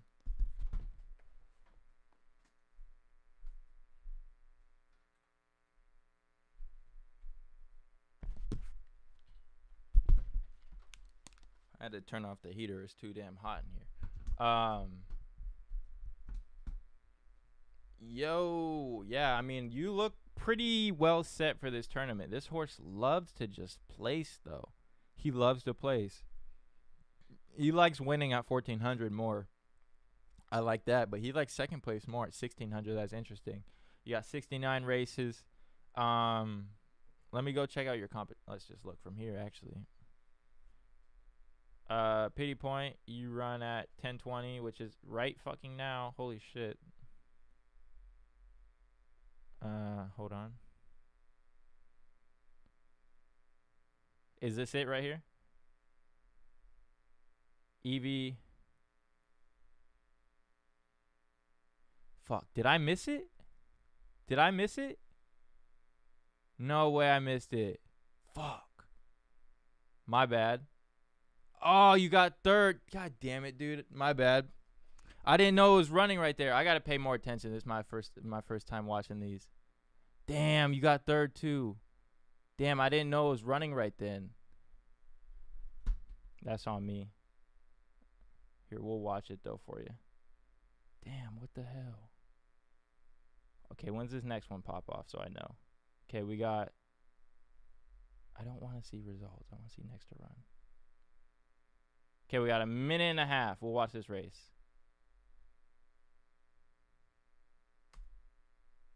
12 Jewels right here is who we're watching. I mean, you moved on. You moved on, though. Oh, you missed it. Party continues. My bad. My bad.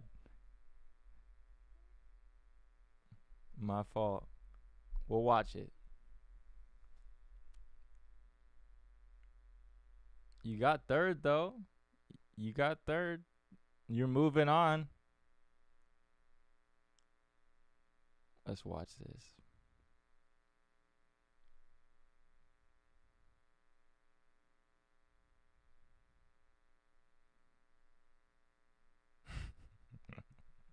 My bad. All right, let's see where you kick at, because you're just chilling right now.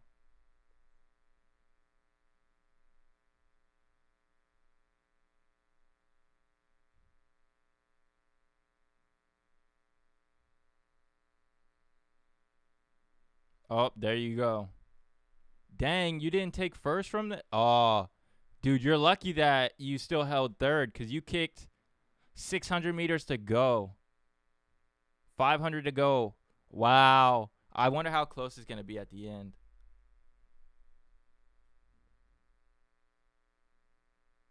Dang, dude, you must have just barely held third. We'll zoom in.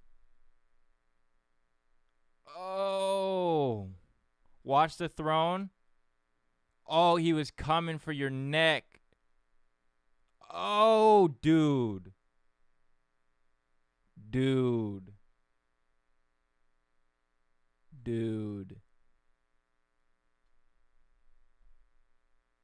They were coming for your neck right here.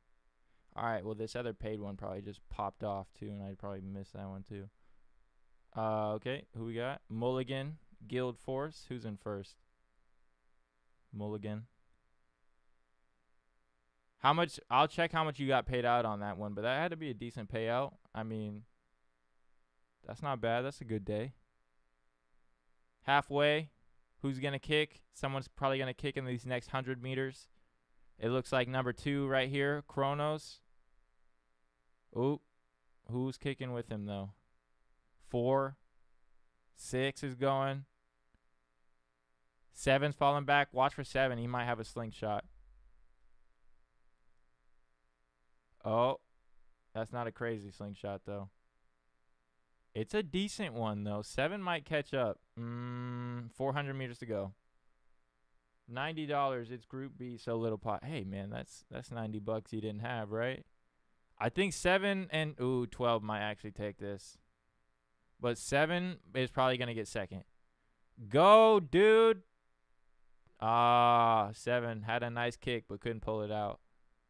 Sheesh. All right, 3 minutes till the next one runs. Man, these things are just rapid fire. I can't even keep up with it. 16, 18, and 2, which there's none of them. There's an 1,800 meter, but I'm not going $2.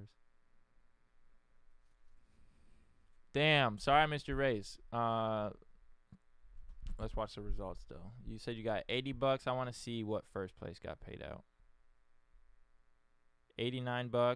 Not bad. And you're moving on 150 and 360.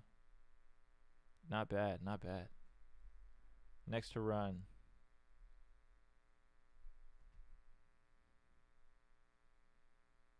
Two minutes on this one. Thoughtful, Uptown Anthem. Yeah, I haven't heard of any of these horses. I've heard of High Voltage Ranch. We just saw Four Bloods earlier. She's a 4 ETH horse. $90. Hey, you paid 4 ETH for that horse? Is that what you're saying? Oh, it's a Z2 Genesis. I mean, hey, $90 is $90 you didn't have. Let's go look. 12 jewels. 0.3 profit.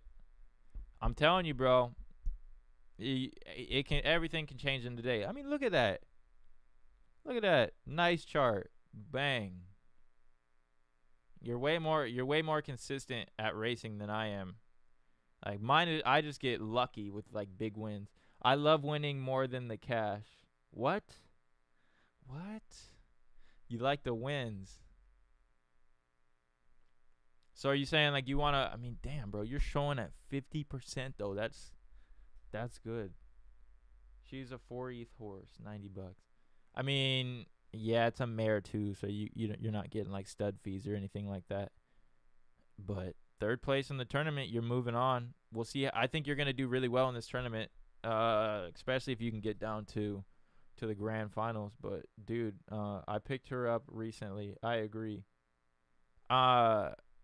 Look at it like this. This can all be very minimal one day. And what I mean by that is that can all change in one race, you know what I'm saying? But you can also lose it all in one race. I know a little bit about that as well.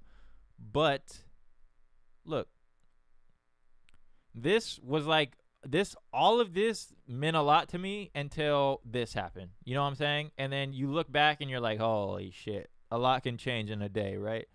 So this is just a $500 buy-in. Like, that's one race, right? But I've also lost them plenty of times. I lost it right here, I lost it right here, and I lost it right here. I've lost the $500 3 times, 4 times, actually, 5 times, actually, because I lost it right here, and then I fucking lost it again right here. Shit hurts when you lose. I'm telling you. Like, I know how you feel, but that whole chart can be turned around in one day and one race. Party time. I saw you celebrate. Yeah, man. So I'm just saying that to say, like, don't get caught up in the day-to-day, because one day, one race can change your whole game just like that.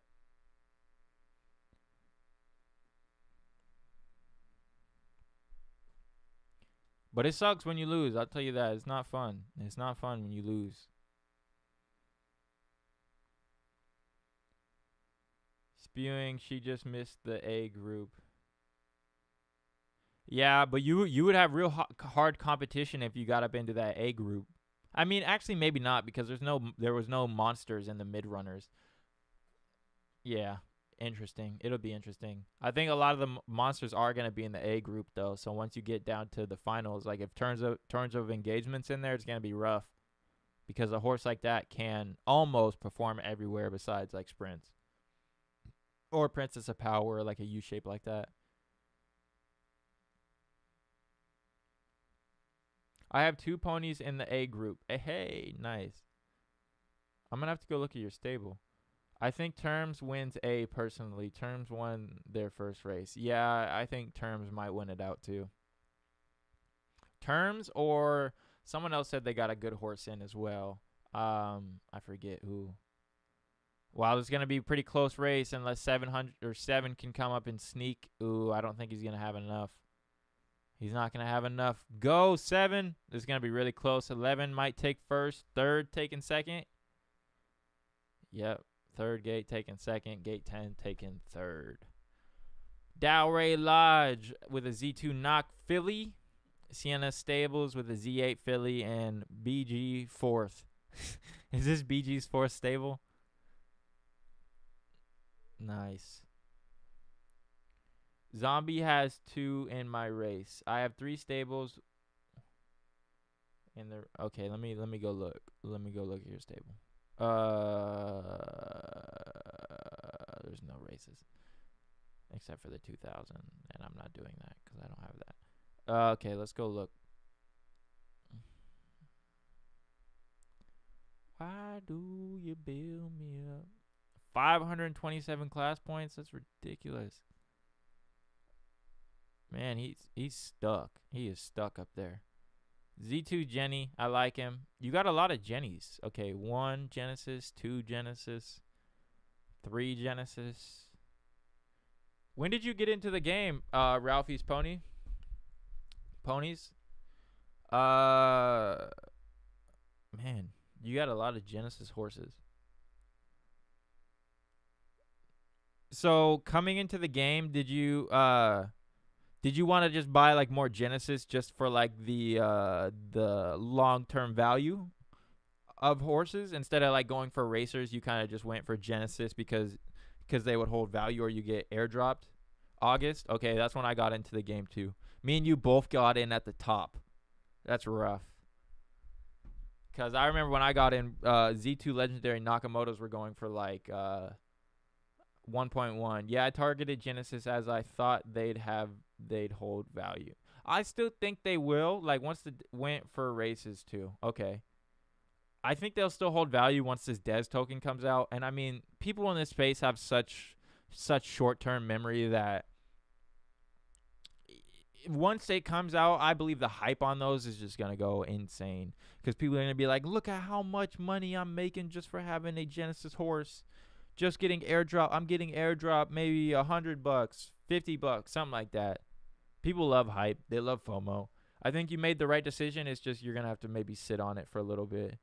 I got in late August as well. 50% loss on the investment. Hey, it's not a loss until you sell, right? It's not a loss until you sell. And if you know you're getting Dez token airdrop to you in the future, you just gotta wait it out. I mean, it might suck to see the floor dropping and like the perceived value of what you have go down. But as we all know, a lot can change in a day around here. So once they announce Dez token, once they announce Genesis hoarders will get airdropped, 12 to 20. I like it. I like that you came in with a plan at least, right? A lot of people come into this game, they have no plan, or at least they want a quick flip, and they want to be able to buy a horse for 0.05 and sell it for 10. Hodl long-term game. I 100% agree. I 100% agree. I think you'll be well off with the Genesis in the future.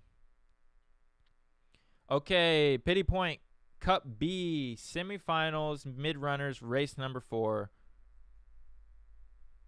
If I'm being honest, I don't think I've heard of any of these horses before. But that's okay. Super annoyed with Zed and how they are treating community, etc. But I am holding still. Yeah, it's not the best, right? I mean, but I think at a certain point, like we've just gotten used to it. At least for me, I've gotten used to it, and I don't expect them to have the best communication. But yeah, they gotta. I don't know what their goddamn deal is, dude. They gotta fix something. They gotta. We just need better communication. We need a lot of shit. But if we go and look at Riot Racers, like the one thing I love about Riot Racers is that the Riot token. If you buy the Riot token, and it gives you like it's a voting system in the game. So there's this thing called the Riot Owners Club or the Council of Racers, right? So the Council of Racers, they get a vote on, if we're going to compare it to Zed, they get a vote on how much the breeding minimums would be, or they get a vote on if we're going to stay on ETH or USD. Their operations team just sucks. Yeah. I think it's ego too, right? Like they don't want to admit when they're wrong, or they don't want to just come out and say, "Hey, we fucked up." Like, you know how easy it is to just say you made a mistake on something, or that you don't know what the fuck you're doing, and then you just be like, "I don't know what I'm doing." People are way more receptive to that than instead of saying like, "I know more than you do." Whatever dude responded to people on Twitter, but I don't fucking know, dude. I'll go down with the ship. I'll say that. I'll be as critical as anyone, but I'll go down with the ship as Zed. I'll go down with the ship.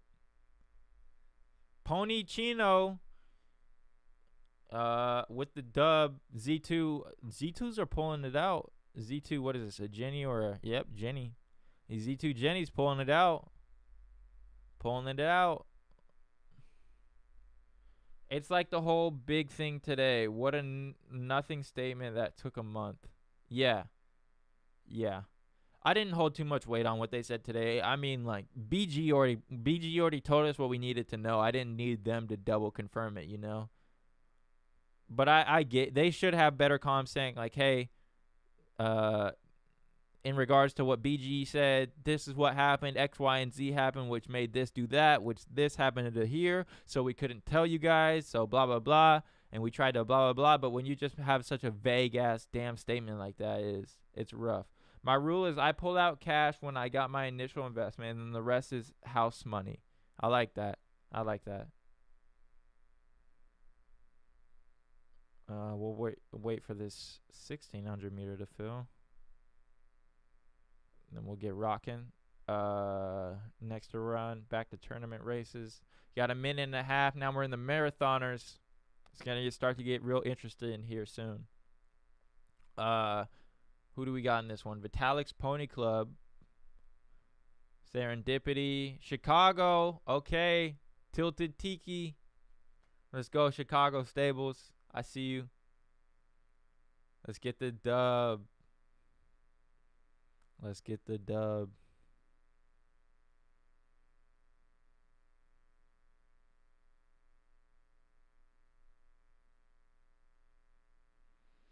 I think we just got to stick it out, you know. Just look long term. Speaking of don't miss Wheel of Deals tonight. Thank you, thank you, thank you. If you guys want to go race your horse against the Lucky Jacks, you got an unraised horse ready for a Griffin. Yep, bring your Griffins. If you guys got a Griffin horse, go race against Lucky Jack. If you beat him, I think if you win the race, if you win the race and you beat Lucky Jack, you get to go spin the Wheel of Deals, which is kind of like a Price is Right type show. You go on, you spin the wheel. If you survive and you don't get knocked out of the wheel, he'll ask you if you want to go again. Go to the next round. If you make it past the next round, you go again. And then once you get there, I think you have a choice to either walk or take all your winnings. So if you guys got something you think you can beat LJ with, go race him tonight on Wheel of Deals.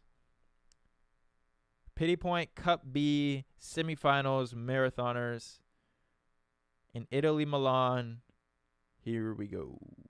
We got Triumphant Royalty, Golden Authority. Oh, okay, what's up with the Royalty and Authority? And a Prodigy. Authority, Royalty, and a Prodigy. I'm gonna go with these three horses then to first, second, and third, just because I like their names. Actually, I lied. I want Tilted Tiki to win.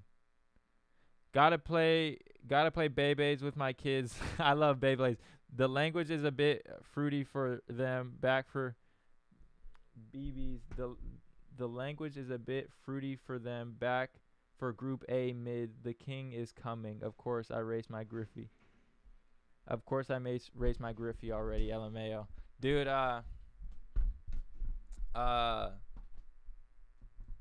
yeah, that shit's hard.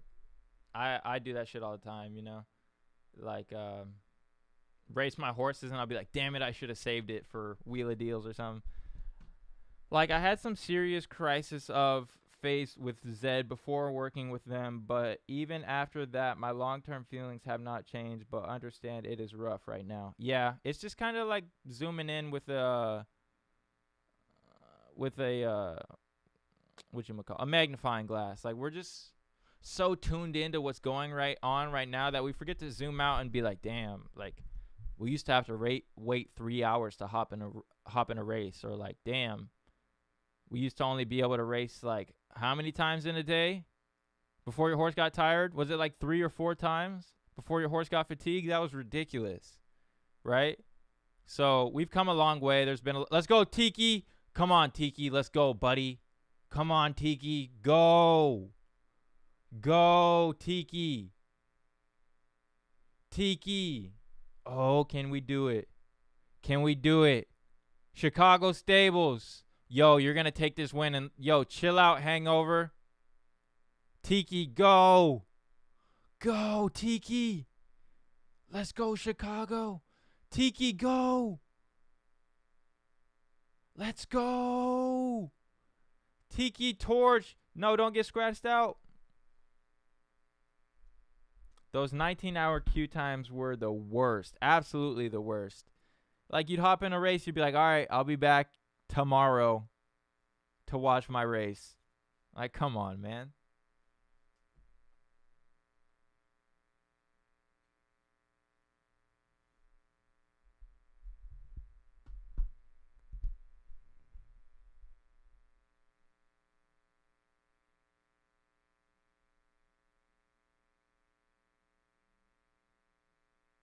Let's go, Orangutan Racing. Let's go, Tiki.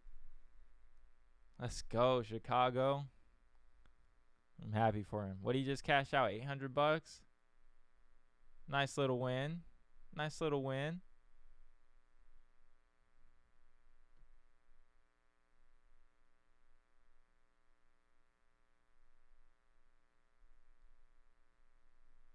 Okay, 360.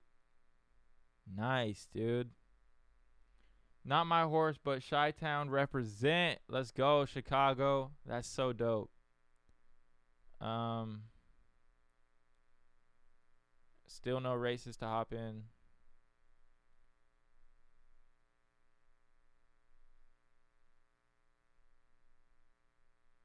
Kawikini? How you say that name? Grass is always greener and lock her in. Golden Boo Racing. Wonker's House. Roy's Runners. CRT Racing. Let's go. Yo, shout out Chicago Stables. Good win, dude.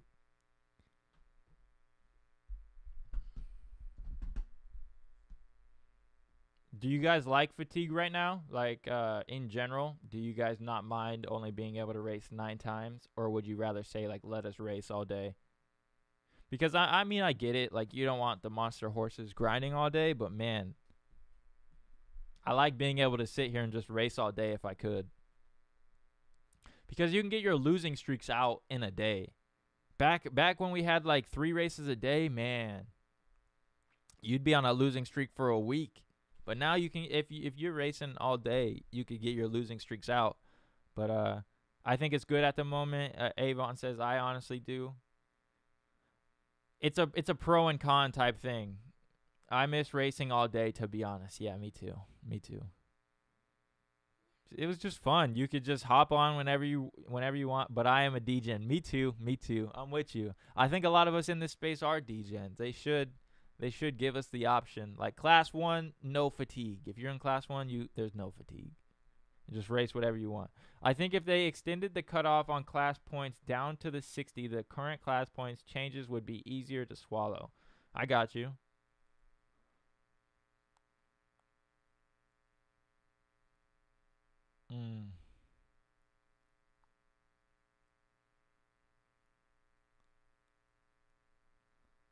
I'm back. Yeah, we watched it, bro. We watched it. We were rooting for you. Let's go. Yeah, if you play it back, you see we watched the race. We were rooting for you. Let's go, Tiki. Yeah, you were over here. You grinded it all the way out. Just freaking dude was not playing.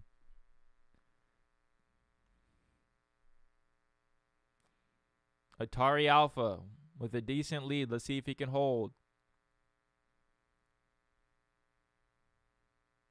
You guys think dude actually had $44 left when he bought this horse or when he named it?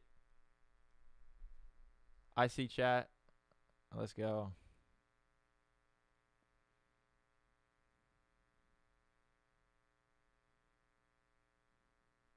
Yeah, no problem, bro. No problem.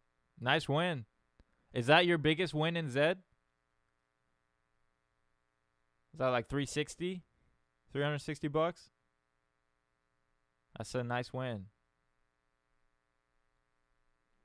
Okay, you guys think this horse can hold?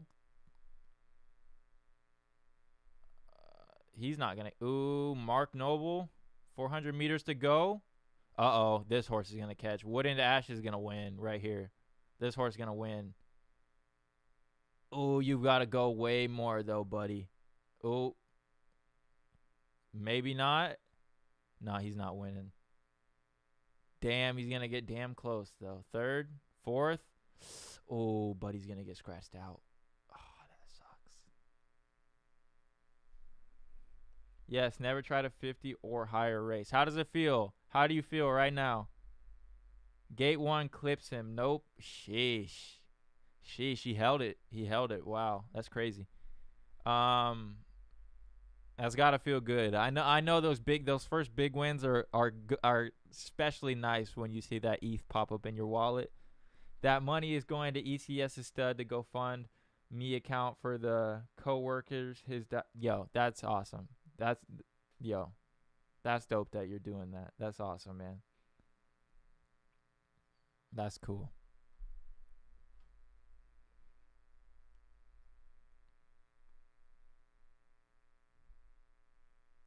All right, here we go. Another 2,400 meter race. Hops off in a minute and 40 seconds. Super duper final stretch. Snow Raptor, Royal March. Anybody in this one? I know SSR. I've seen their stable. LIR, that might be their.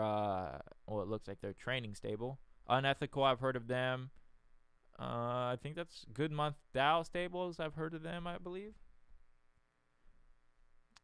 Some good races going on today. What time is it?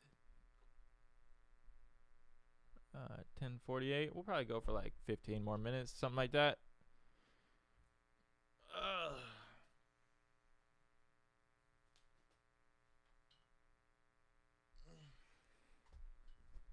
All right, who you guys got? Name the horse you guys think is winning this. Only first place. Who do you think's winning?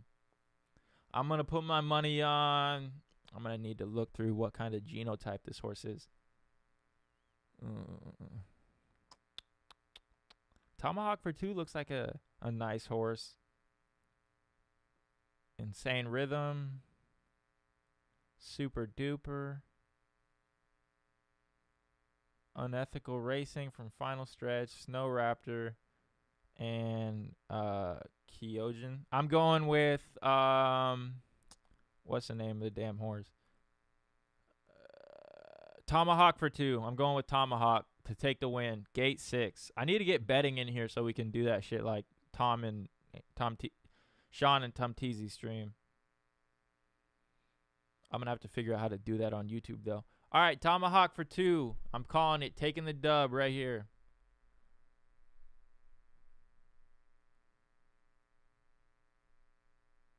Turn that off. Snow Raptor. All right. Genesis got Snow Raptor right here. 5, 4, and 12 with a 9% win rate. He's a Z16 Finney exclusive. Tomahawk is a... Gee, look at his record, though. 121 win, 91 second places, 81. 16% win rate with the Z7 Zabo exclusive. Take the underdog. Okay, I like the underdog. I like the underdog mentality. I love an underdog.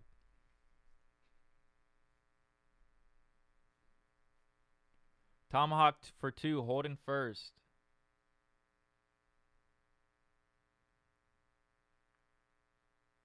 What up, Ben Morgan? How you doing, my friend?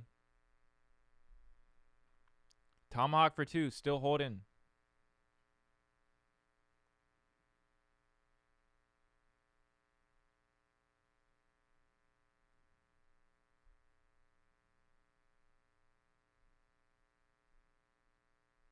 Nobody's had a crazy kick yet. They should go right here. Burnt Toast. Tomahawk for 2. Genius CC and Final Stretch. We've got Snow Raptor right here, just chilling back. Let's see. All right, here goes Snow Raptor. Nobody's having a crazy kick so far. It does look like Tomahawk for 2 is going to grind it out. Unless somebody has a crazy kick and can catch him.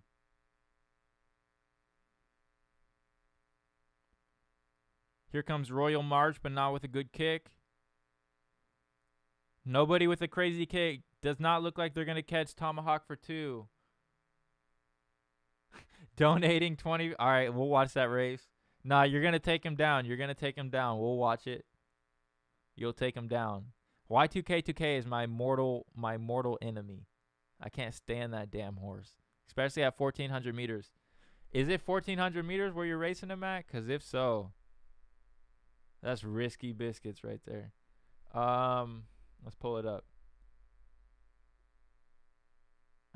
Who won this race? My boy Tomahawk for 2. Nice but unusual. And, oh, Snow Raptor. 5th place. Come on, Snow. All right. Oh, it's 1,400 meters too? You're risky. Let's see. 1,400 meters, I'm guessing class 1. In 2 minutes, you said. Right here, I'm guessing. All right, where you at? All right, Hello Happiness, let's go. Oh, no, this is Hello Happiness. Yeah, all right, I like this. This is your distance, too. How much time we got? Anyone still alive in the pity? No, not from me. Chicago Stables is, though. He just had a horse qualify. He got first. All right, here we go.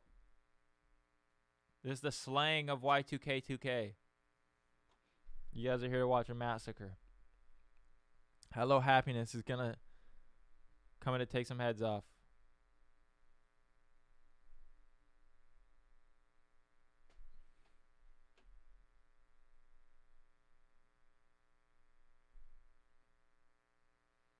Make sure you guys can see that.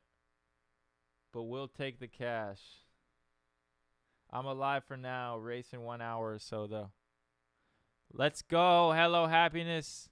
We're taking the win. You got some good horses in here. You got Phenomena. Midnight Reader, Cobbler Shock. You got some good horse. Sickle and Peace. It's all right. We're going to catch him. All right, here goes Hello Happiness. Is this a good kick from Hello Happiness? It is not. Hello Happiness, we need a better kick than that. Come on. Come on. Come on. Let's go. Pick it up. Pick it up. Y2K2K. He needs a trip on a stick or something. Sickle and Peace. But here comes Phenomena. Ooh. I mean, at least Y2K2K didn't take your money, right? I'm alive, kind of mad because I have a meeting that runs about almost 45 minutes starting at, ooh.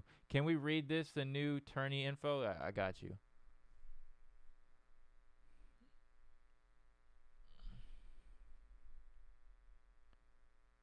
Phenomena. That's a good horse. That horse beats me sometimes. Expanding competition through tournaments.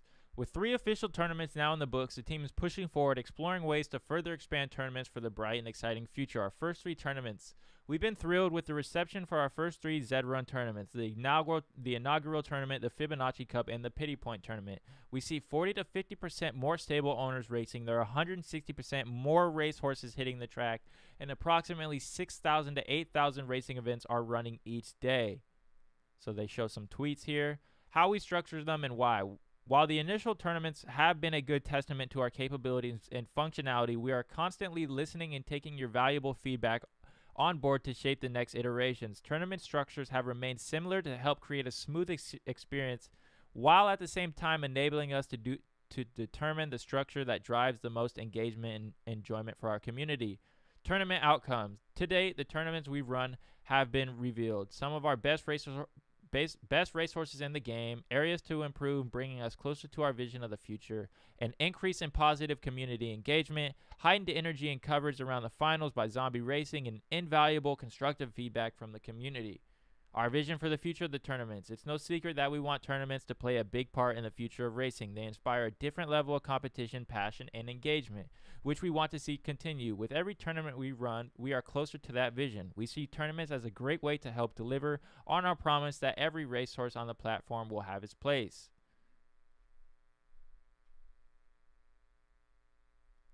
More tournaments, more formats.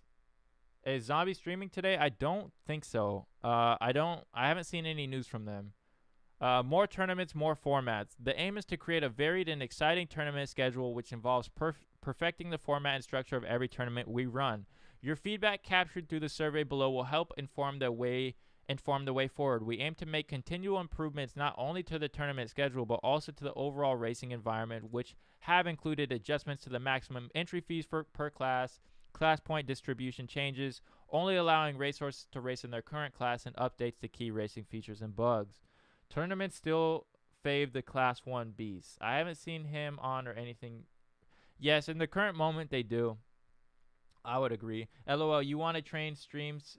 You want to change streams, bot lady? No, I just think she was wondering when he was streaming, because they streamed it last time. And they did a really good job. We aim to have multiple tournaments running at once, providing you with a lot more choice. Perhaps you've only got time for an hour-long tournament this week, or your champion pacer wants to prove it's the best of its breed type, while your donkey wants to compete in a donkey tournament on the same day. So I think this is something that we're talking about, Avon. It's like they recognize that that maybe right now it is geared towards the top horses, but they even say, like, while your donkeys want to compete in a donkey tournament on the same day. So I can do more than one thing. Hey, you know, we're all good in here. Everybody be nice. Yeah, I watched it with them last. Zook suggested coming here. I'm pretty sure Zook was on there last time, but you know, just everybody be nice to each other. Everybody be nice. The aim is concurrent tournaments. Create your own tournaments. With custom races, eligibility rules, and tournaments all developing, we will get to a point where creating your own tournaments is possible. Imagine your favorite content creator running and hosting a tournament live on Twitch, or hosting your own tournament for friends at the pub. From the smallest scale tournaments to the highest stakes, community created tournaments are the future. Have your say. We'd love to gather your feedback on tournaments, so we put together a survey to find out more about what you've thought about tournaments so far and what you'd like to see from us in the future. So if you guys, more importantly to this, do you have an R1? I do not. I wish I did. Hey man, when will you upload this video? I missed the stream. Want to see this one? It should get auto uploaded automatically. I'll cut out the interview and post the interview as itself, so you don't have to cut through all of this to watch. But yeah, you should be able to play it back whenever you want on YouTube. It'll still be up here. But thank you for linking this, bot lady. What you gonna start running your own tournaments, bot lady? The bot lady tournaments. Let's go back and see if anybody's racing in these tournaments. Okay, there's one live right now. What is this? Semifinals? This is okay, here we go. Now we're into Class A semifinals. Blood is coming. More importantly, do you have an R1? Okay, thanks. Do you have an R1, Ralphie's Ponies?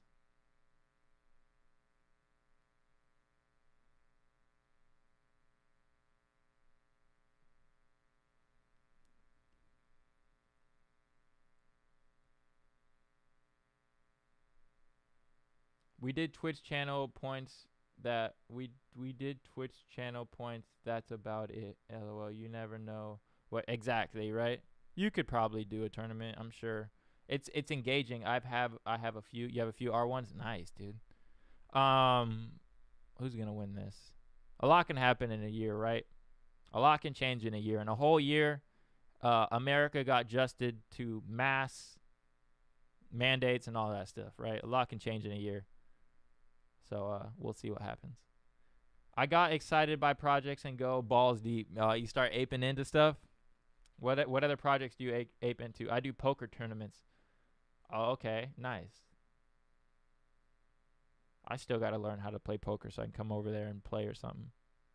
It's been on the poker stream team. I've been on the poker stream team for nearly 3 years. Sheesh. What's your biggest winnings in poker? I'm sure I could host a tournament. You probably could. Especially if you, like, I don't know. Maybe you could try and tie it into poker. What's the biggest pot you've won and what's the most you've lost?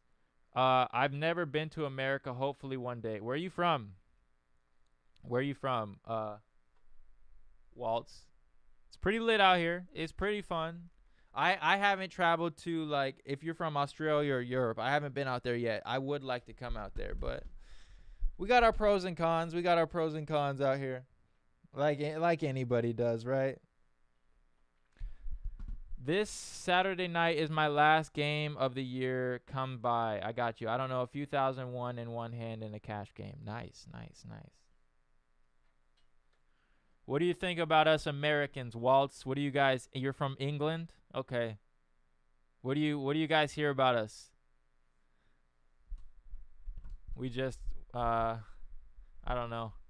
I've always heard that America, we always think of ourselves as the greatest, and then once we go out of America, everybody's like, you guys are tripping. Countdown to OZ. Come down to OZ. Is that Australia? Because that is probably like a 24-hour flight for me. Just Zed in the Red Village, but I started Zed with 1 ETH, and that was my total budget. You saw my stable. I just kept getting more and more excited. Had to snag those Genesis deals. Nice. Do we have... Okay. Love the accent. Live in Sweden now, though. Love the accent. The Swedish accent? Or do Americans have an accent? I've never been to... Okay, I already read that. Australia. Okay. See, Ben Morgan... I don't like snakes, bro. I don't like snakes. And spiders I don't really care about. But snakes... I'm Australia living in Switzerland. Okay. Switzerland sounds dope. You guys, I've heard you guys got some like good gun laws and that good day, no Americans. Australia is wild. Yeah, I'll pass on all that, dog. Like snakes You got to check for snakes in your toilet, in your sink, in your shoes.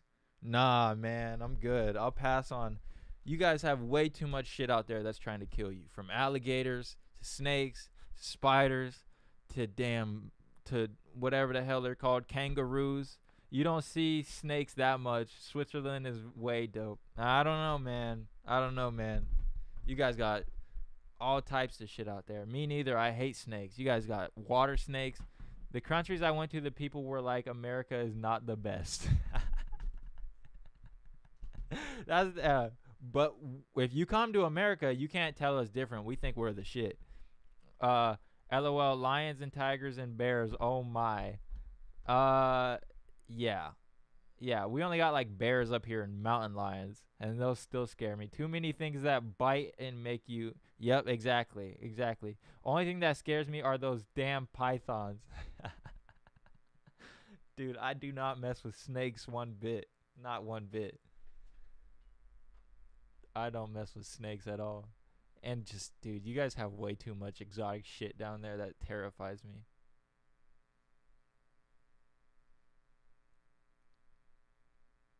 But the weather looks amazing. Yeah, America inequity sucks. The gap from the top and bottom of society sucks. And half of them you don't see until you're already bit. Gotta bounce. See you tomorrow. Have a good night, bot lady. Thank you for coming in. Hype stream today. Thank you so much. Thank you for being a great moderator. Yeah, there's a lot of inequity anywhere, but yeah, there's just a lot of loopholes, you know? Like here in school, for public school, we're not really taught about money, right? They don't teach us how to manage money or investing or all that stuff. Really, what they tell you in America is they tell you this is like the mainstream ideology in America. You go to school. You go to high school, you listen to your parents, then you go to college. And then, but if you don't get a scholarship for that college, you're going to have to pay for that college. So what do? I'm an 18-year-old kid. I'm not 18-year-old. I'm not 18 years old anymore. But when kids are in high school, we're 18, we graduate high school. Now, this has been programmed into us since we were little kids. They say you go to college and you get a degree and you get a job. So now you have 18-year-old kids going and getting these loans that cost $40,000, $50,000, $60,000, right? And then they go to school and they're not making any money, so they go to school for 4 years, and now you're what, 22. So you graduate from college, you got your degree. Now half of us don't even use our degree for the job. So whatever job you get, you didn't need the degree. And so now you're working a job, you have $40,000 in debt because you got to pay for your school, and you're stuck. So now you have to work a 9 to 5 to pay off your debt, to pay bills, to still live. And there's really no way to get out of debt. There's no way to get out of that. So people get stuck, and then they're stuck paying debt for the rest of their lives. That's really what happens in America, at least from my perspective. So I was like, fuck college. I'll go on YouTube, learn everything you need to learn off YouTube. It's free, and you're good. College totally paying it back for decades. Yeah, it's a total scam. America equals follow the rules, decide what you want to be when you grow up, 18, and exactly. I'm not using my degree in my job, LMAO. Get into crypto early and you can retire. Exactly. But yeah, that's what America is, man. You shut up, you do what you're told, and then when you're 65, almost on your deathbed, you retire. And then you know, you do whatever from there. But we can fix it. For all of our flaws, we've till the most pluralistic company in the world, for better or worse. That's why you got to YOLO random. You got to ape into everything, man. You aren't wrong. Right. Yeah, so it's changing, right? I mean, after 2020, a lot has changed. We've got people realize you no longer have to stay in one area to work. Like now everybody's going remote. They're not staying in a high-priced area that makes no sense to live on. So that's why everybody's leaving California, because it costs ridiculous amounts of money, and you don't have to stay there to make money anymore. People realize, oh, I can make a good amount of money just working remote. So people will do that, and then they move out of the populated areas and areas that are too expensive. So that's why you see everybody's moving to Texas or a lot of other places. Crypto paid for my recent surgery. Gonna try to put a down payment with crypto too. Let's go. Crypto's life changing, man. Crypto's life changing, and it's gonna teach kids about money. Straight up, it'll teach kids about generational wealth, how to preserve value, what is money, what is fiat currency, what is cryptocurrency, what is hard money, what is sound money. You heard lots have moved Texas. Yeah, Austin, Texas specifically. It's becoming kind of like the new Silicon Valley is what they're saying. A lot of the innovators are moving to Austin, Texas. One, because they're not strapped down by all like the laws. Because in California, Tesla couldn't do good business because they kept getting mandated, or they couldn't do all this shit. So a lot of people are moving to Texas. Texas is crypto friendly, Bitcoin friendly. Texas is like the heart of America. If you guys are looking in, like from the outside looking in, Texas is the heart and soul of America.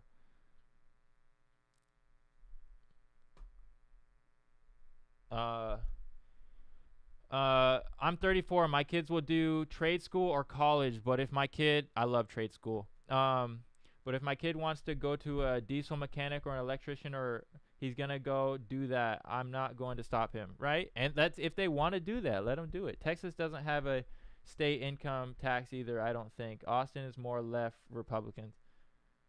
Yeah, Austin is kind of like their like Democratic hub, but it's like more like liberal, I guess. But a lot of innovators, a lot of artists moving out to Austin, Texas. A lot of people just in general moving out there. I think it started with Joe Rogan.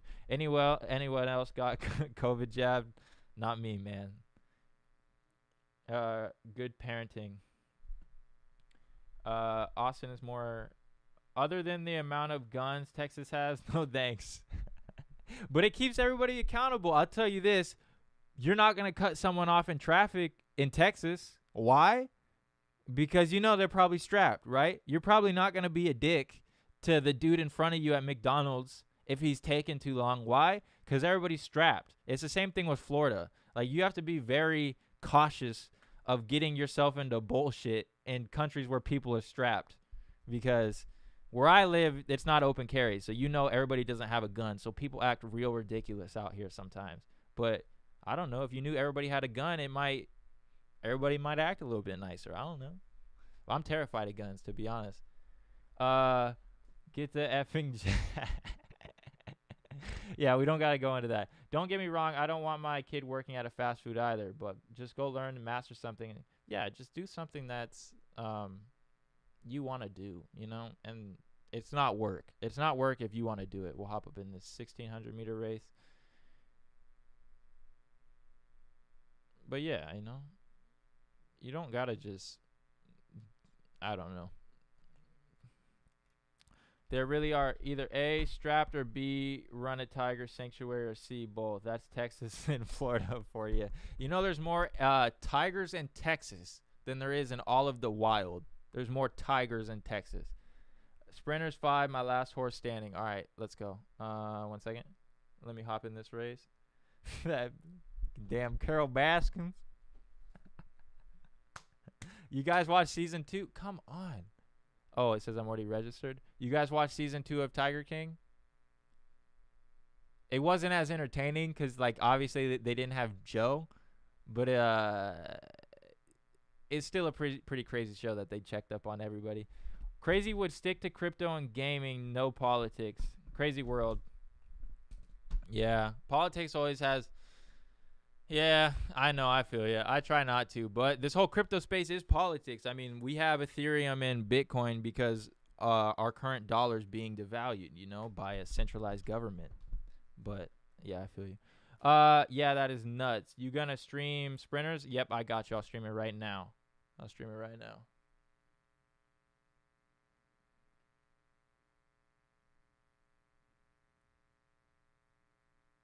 So when do you guys think we get paid in Ethereum or Bitcoin? I think it starts in a few years to where people are going to start demanding payment. I think it has to start with like celebrities though. So maybe like it's already starting to start with NFL players and all that stuff. But like once Trevor Lawrence, NFL rookie who took almost his whole rookie salary in Bitcoin.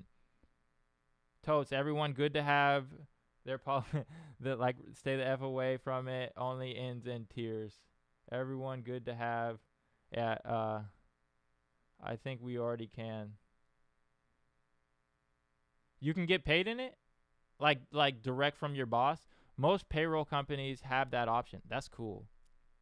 Because like the whole reason why you could never be paid day to day is because that payroll person would have to do crazy payroll day to day. But now you could just do Bitcoin and you don't really have to do payroll, right? Top athletes getting paid already in crypto. I know, it's so cool to see, right? You got Trevor Lawrence, Joe Rogan just took a payment in Bitcoin.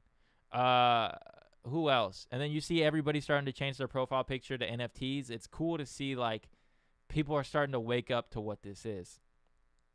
And I don't know why people that say, hey, I have the same picture as you, and they right click save it, I don't get like why they think we care.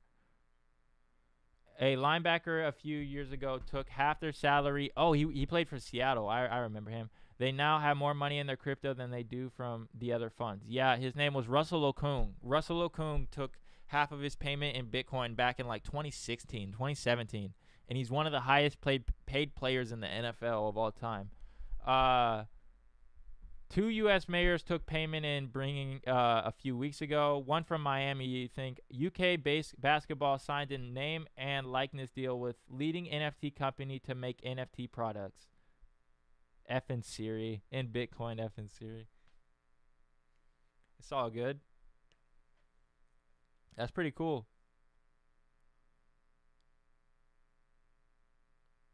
Do you guys like any of the other like Ethereum alternates? Like I'm not I only like I haven't bought any Solana. I bought Cardano to trade it, but I really could care less about Cardano. But have you guys touched any of those? That has the option, but I don't do it. Tom Brady gave a fan 1 Bitcoin for a game ball. I saw that. That was the dopest thing. That was the dopest thing, seeing him give him a Bitcoin. Now the question is, do you think a Bitcoin in 5 years is worth more than that ball was? Anyone into wax? Nope. No, I'm not into wax. Will you be streaming Riot Racers daily? Yeah, yep. I'll be streaming it. Just kind of like this. So whenever, like, if there's no tournament races going on right now, or if, like, I can't hop in a race or something, I think my race is filling. But yeah, I'll be doing Riot Racers and the Red Village once that game comes out. I think Red Village might take some more time. R Fox. All right, let's look at Wax and then R Fox. Wax token.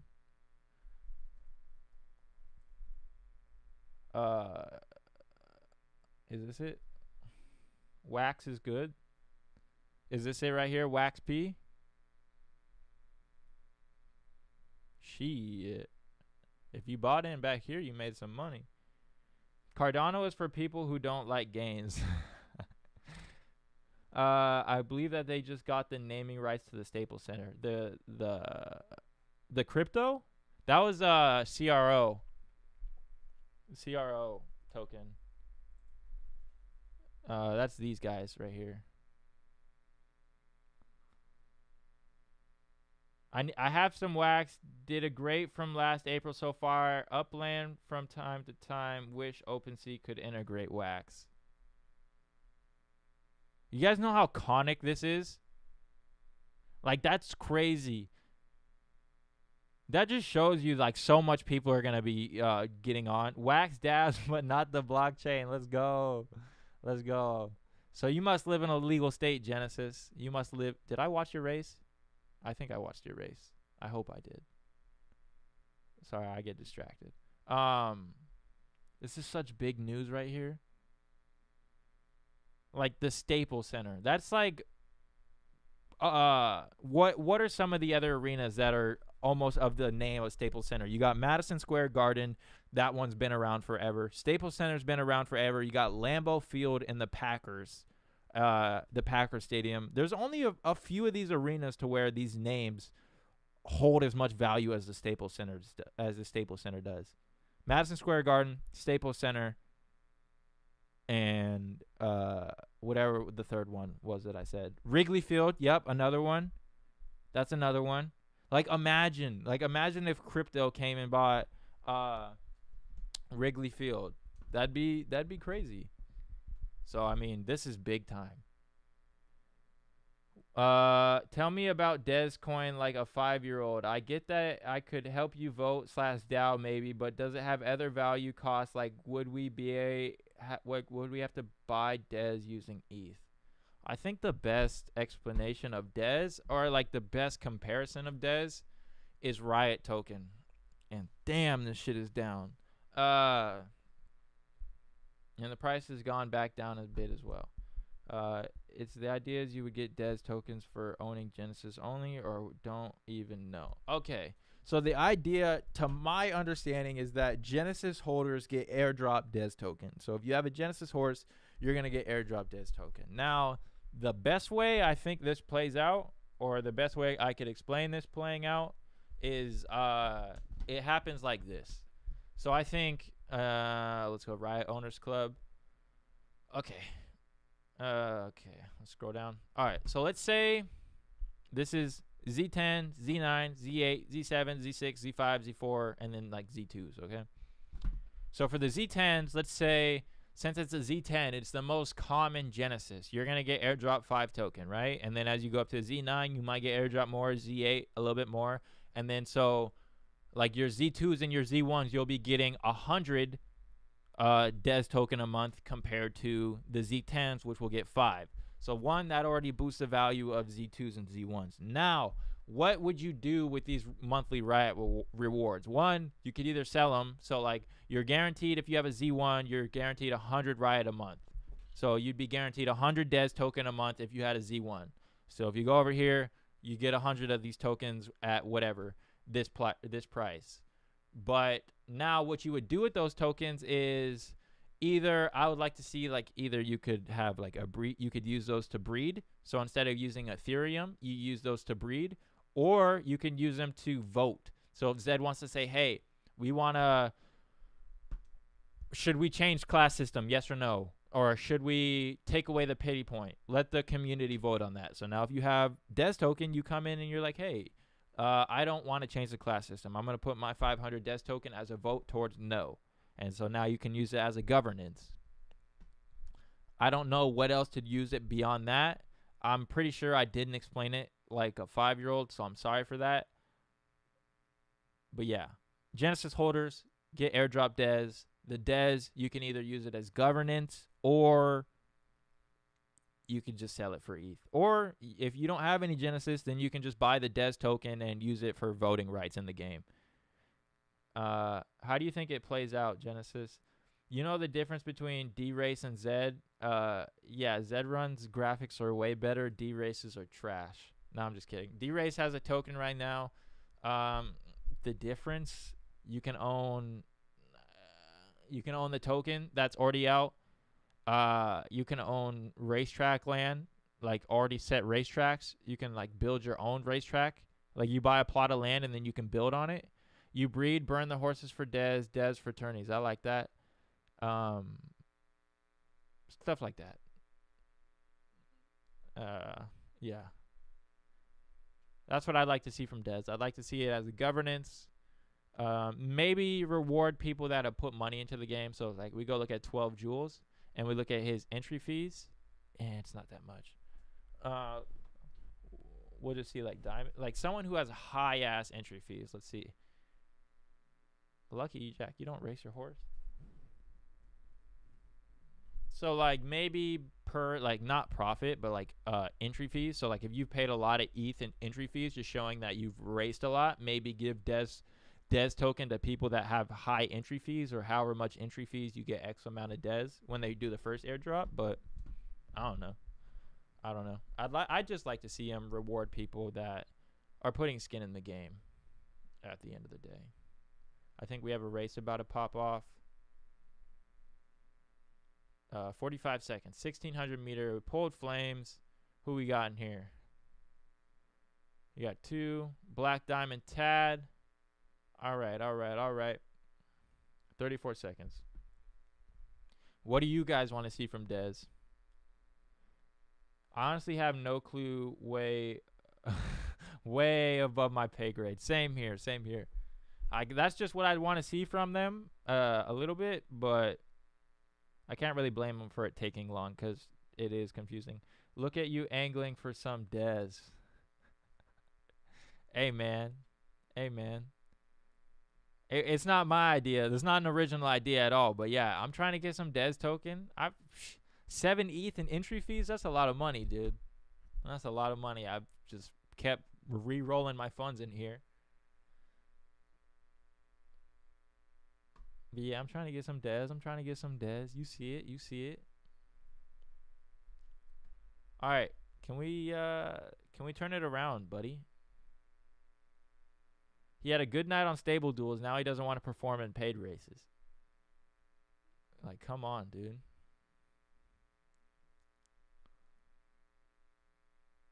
I thought you were supposed to go play some Beyblades. What happened? I'm just playing.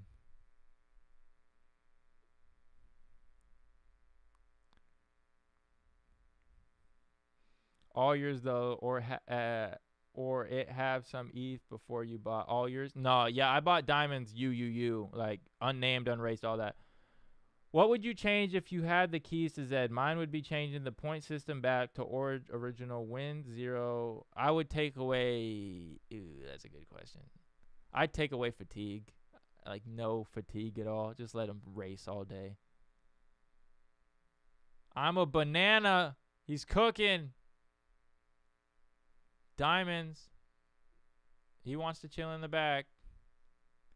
Be a slack off. What is that, like his 4th, 10th place today? Oh, is he gonna get 9th? What would I like to? I'd like to see fatigue taken away. You said changing the point system back to original with 0 for 4th. I love your streams. Do you think you can get a review of what my horse is worth, Nara? Yeah, I can give you a look. Done. My racehorse in done. My horse races in 5 minutes in Terzey. Desert King loves a 5th place. All right, I'll try not to miss it this time. Just blow up chat if I'm looking like I'm gonna miss it. I'm gonna look at Benedict's horse. I race here in like 20 minutes if you're still on. All right, bet. I should. We'll see. We're a little bit over time, but we'll see. Strawberry Farm. All right. Buy now for 0.48. You profited 0.05. You got a 9% win rate. Potentially a U-shape if you keep going. Let's see where we can draw this out at. So let's go paid racing just to see. All right. So in paid racing, you look good. I mean, this looks like a down button. So if you want to go down in class, I would go marathon or a long distance maybe. But if you want to win, I would stick to 12 and 14. Mostly, this one. What do you guys think, chat? Do you guys think he should keep going more 12s because he has more wins but not as much second places, or 14 because he has a lot of second places? That one's rough. How much would you sell diamonds for? Dude, I don't even know. I don't. That one's so hard to say, dude. I wouldn't, like, right now, I wouldn't sell him for less than 10. So, or never. Yeah. I think it'd probably be the never option for me. Unless I win, like, a big-ass race, and then I don't need to play the game anymore. But, I mean, I play this game for income to pay the bills. 3 minutes and it's time. Okay, shit. Don't let me miss this one. What's your horse worth? It's a Z13 exclusive. You're trying to sell it for 0.48. Shit. Hold on. Let me make sure I don't miss this race. What do you guys think? Yo, for taking a... No, I'm not... I'll keep looking. Hold on. This one's a doozy.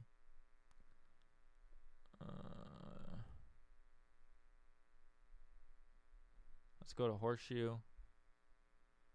I think shit. But you're asking me how much is it worth? How much would I buy this horse? How much would you guys buy this horse for in chat? Cuz I know I haven't bought like a Buterin yet. How much would you guys be willing to pay for Nara? He has it up for 0.48. He has 0.05 profit. What would you be willing to pay? I haven't really bought horses at that genotype. What class is this horse in, and how many free races got him there? He's a class 3, 4. It looks like. Is that damn 3 or 4? That's a 3. He's a class 3, and then I'll go back and look at the free races after this race pops up. Why don't you open up a donation PayPal? Would help. I would help you keep your channel running. I'll throw up my Ethereum address. I'll set that up. I do got to get it set up. I'm just not too worried about donations, you know. I do this for fun. All that other stuff is extra. But I'll get it set up if you guys wanna. He said he'd pay 0.3, not 0.48. No chance. Class 3 or over 150 races. Joaquin says he'd pay 0.3. My wallet is jarek.eth, but I'll put it out. So we can get something set up. I'll do that maybe after stream so we can have it set up for the next streams. All right, we got Native Dancer. Okay, where's your horse at? I forgot to check the stable's name. Desert King. Yeah, that's right. All right, let's go, Desert. Let's go, Desert. Let's go. 1,400 meters to go. Desert King. Our boy in chat. He said he'd pay 0.1. No fees. Too expensive. What are you talking about? Just joined. What are we talking about? We're talking about our boy Desert King is about to catch the dub right here. He's about to take this one home. He's got a 3.8% win rate, a Z2 legendary. Let's go, Desert. Is it Desert King or Dessert King?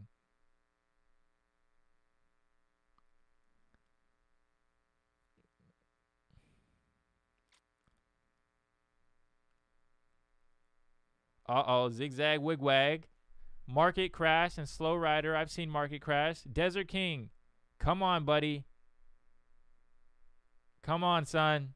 Turn it on. Go, Desert. Come on, cousin. You got to turn it on. Go, go, go. Is he going? Is he going? Dude, that might be enough. Holy shit, it's going to be close. Nah, I think you might. Oh, my God. Desert, go. Go. Go. I think you're good. I think you're go. Oh, my goodness. This is going to be close. Oh, damn. Damn. Damn. That was close, dude. Cryptid Racing. That's Haku, I believe. The guy that made Haku. Damn. That one's a stinger. And you pulled flames, too. Desert. What's the deal, Desert? We needed a stronger kick than that, homie. We needed a stronger one than that. Desert gone. Damn. Damn.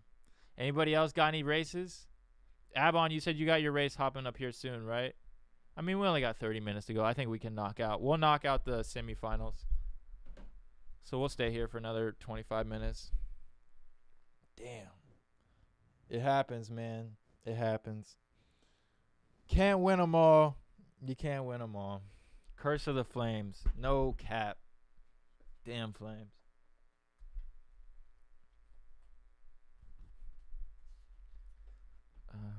Okay. Let's see if this 1,600 meters filling up. You guys like that the $2 are back in class 1? $2 races. $2.35 right now. I think Riot Racers they have their drop, the whitelist drop today. And then there's the Matrix drop. If you guys are trying to, I don't know if this is still going on. We'll see.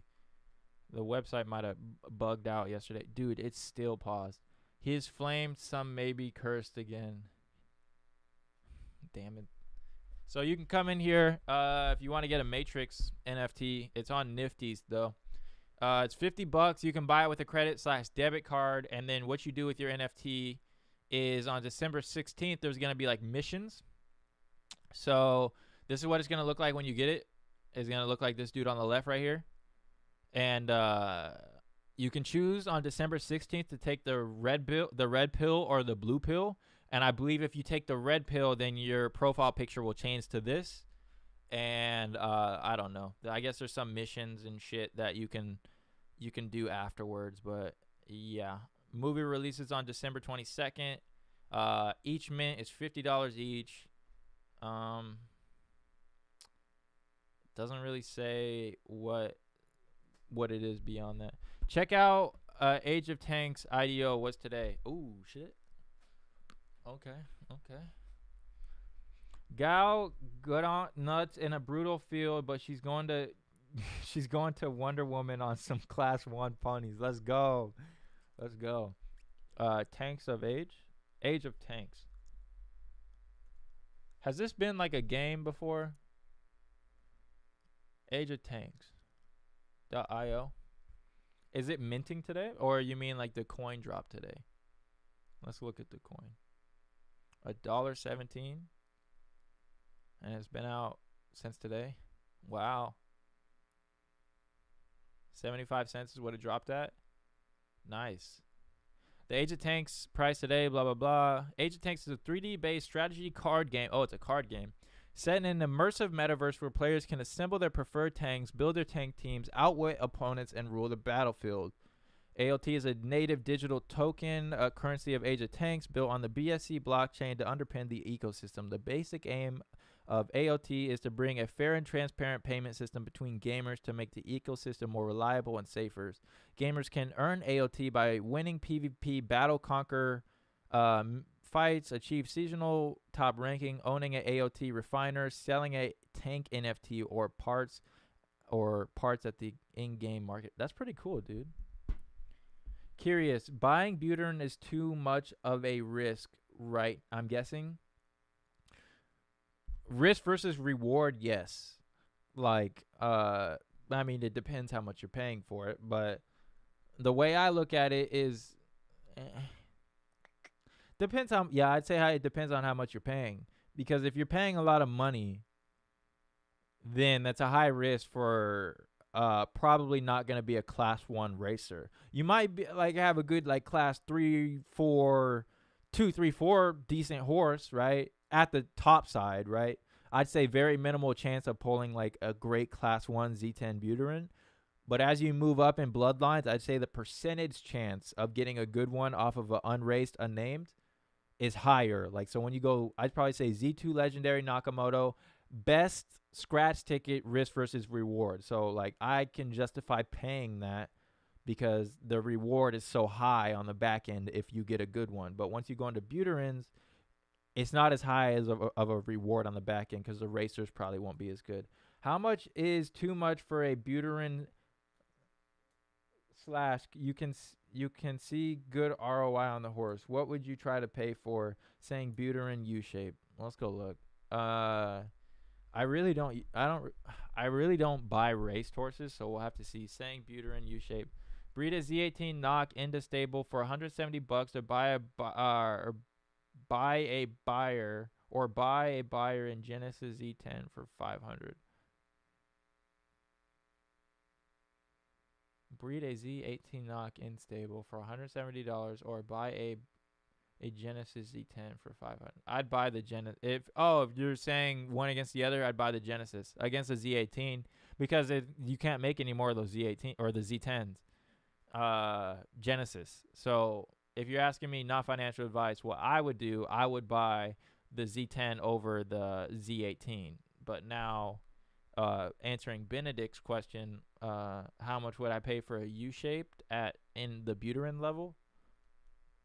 I think some other people in chat might be able to help you out because some people might scout these type of horses, but we might be able to find one. Let's see if we can find a decent horse. So we'll go listings. We'll go, what do you guys, not buyer, LOL. It's all good, bro. I mistype all the time.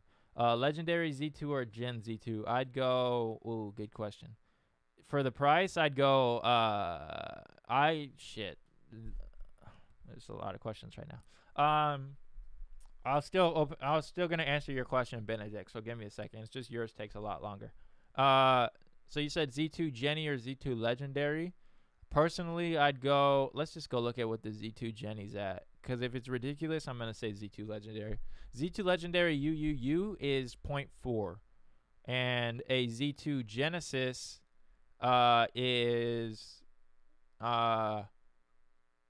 fucking 2.4. So I mean, if you want to pay the 2, for the Genesis, it's gonna be raced, and nah, I'd take my shot because that's 2.4. So you get 4, 8, 12, 16.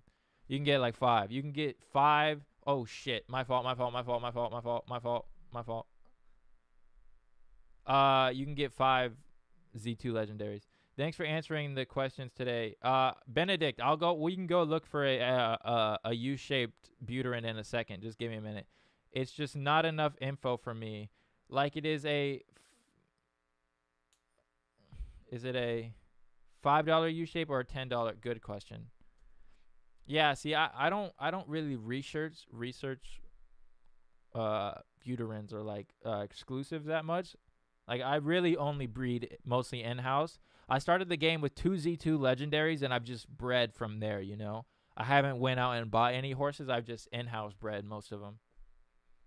Because it's just cheaper. And I feel like if I have a Z2, 2 Z2s while I'm making Z4s every month, and then I'm only adding 2 numbers to whatever I'm breeding with, and I'm still most likely staying under the Z10 as the lotto ticket. Pride Forgery and Forgery, where you at? All right, right here, Pride. Why can't I highlight it? All right, we'll just go from the back. From the back. All right, let's go, Pride. You got Milk Bar Mania's knockoff cousin right here, Milk Mania.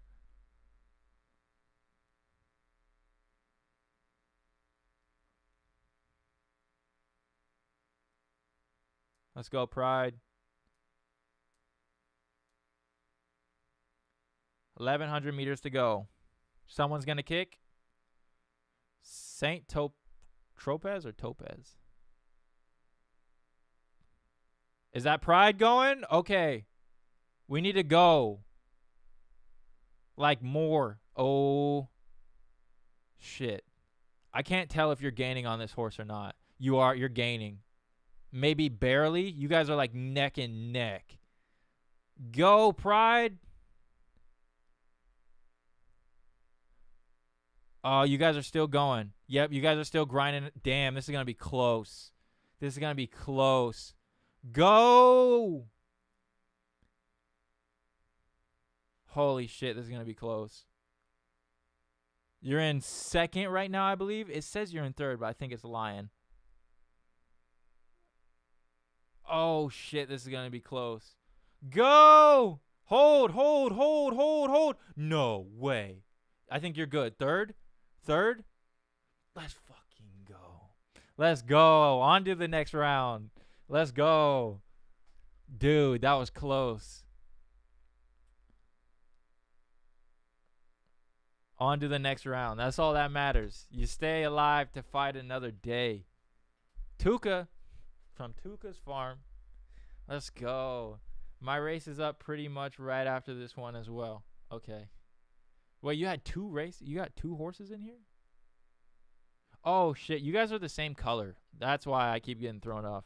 You guys are the same color on my screen, so I think you guys are the same person at sometimes. But I have to read it, and then I see that you guys are different colors. Okay, this makes a lot more sense now. Yeah, Ralph and Avon, you guys have the same colors on my screen. And you guys are... Oh, never mind. His shows up as a R. Yours shows up as an A. He's got a little more speed, I think. Third, free spins. Yep, exactly. I have never raced that thing. Bought it for racing. Let's go. This is lit.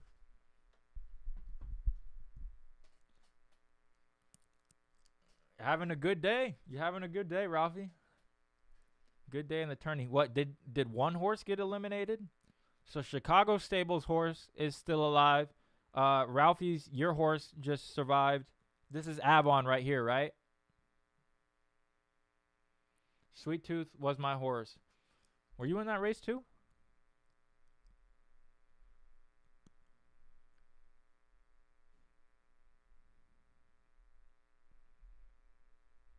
Oh, let's go. Was that really your horse? Let's go. Just won that last marathon. Let's go. Tuca's Horse Farm with the Z15. That's clutch. Let me close out all these so we're not lagging. Close that out. I didn't forget about you, Lucky Jack. What up? What up? Just won the last marathon. Yo, let's go. Good shit. Is that your biggest win? If so, that's hella cool. I had 5, 3 made semis, 2 made through the final. Bro, I bought that horse for 0.05 after quals ended. Let's fucking go. Well done. Wait, so somebody qualified it for you and you just bought it? Because if so, you probably just made your money back and some. Let's go. Joe, that's huge. Yeah, that is huge. That's pretty dope. All right, Avon, you got your horse in this race, right? Which one is your horse?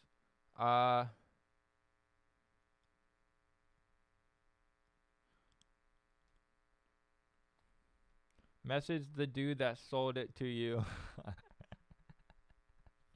He's going to be kicking himself, man. Leave that guy alone. Leave that guy alone.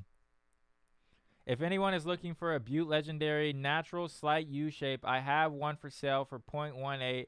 Name is Emotional Support. We'll look at it in a minute. What was the guy's name? Benedict. That's probably a good price for you. If he's trying to sell his for 0.18, you might be able to sell yours for like 0.15, something like that. Around the same. I would go and look at Sama's. I'd go look at Sama's horse and see if your horse looks like his. And then if it does, maybe just put it up for a little bit cheaper than his or something. So it's just a reference. Best bit, didn't have to grind the whole week to get the horse through. That's awesome, dude. I would have never thought of buying a pre-qualified horse, but I mean, that's cool. For sure. Thanks, man. Yeah, no problem. Godo Gata Nuts.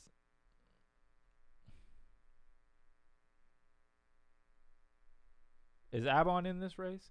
Lucky Jack shows for a normal guy can make millions. Dreams can. Yeah, facts. If you guys got any Genesis horses, not Genesis. If you guys got any unraced horses that you want to throw up in your Griffin, go throw them up against Lucky Jacks tonight on Wheel of Deals, as my man Lucky Jacks would call it. And yeah, go win you some Wheel of Deals horses. I looked last night. There were a few under 0.05 that qualified, but none with flames. 2 had flames, but around 0.1. Interesting. He's far down in stam. How far down in stam do you go? I only have one horse, and I'm still learning. I once my horse says active, like once it doesn't say fresh anymore, like once it's below 90%, that's when you should stop racing your horses. Your horse will not be affected by fatigue unless it goes below 90%. So above 90%, you're good.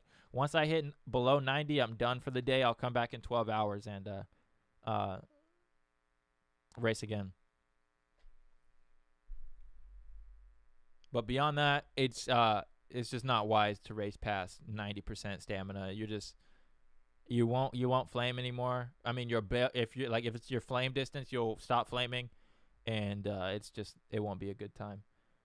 Like Gato Nuts. Yeah, that's her. Was that your shit? Tournament. Was this your horse? Okay, not in this. Was it? Damn, Zombie got first and second. Man just got paid. Oh, it was right here. Damn it. Yo, Zombie, why you beating up on my homie, dude? Leave him alone. He didn't do nothing to you. All right, we got 10 minutes. Red Zeppelin, cool name. Galbino Blast. Galimba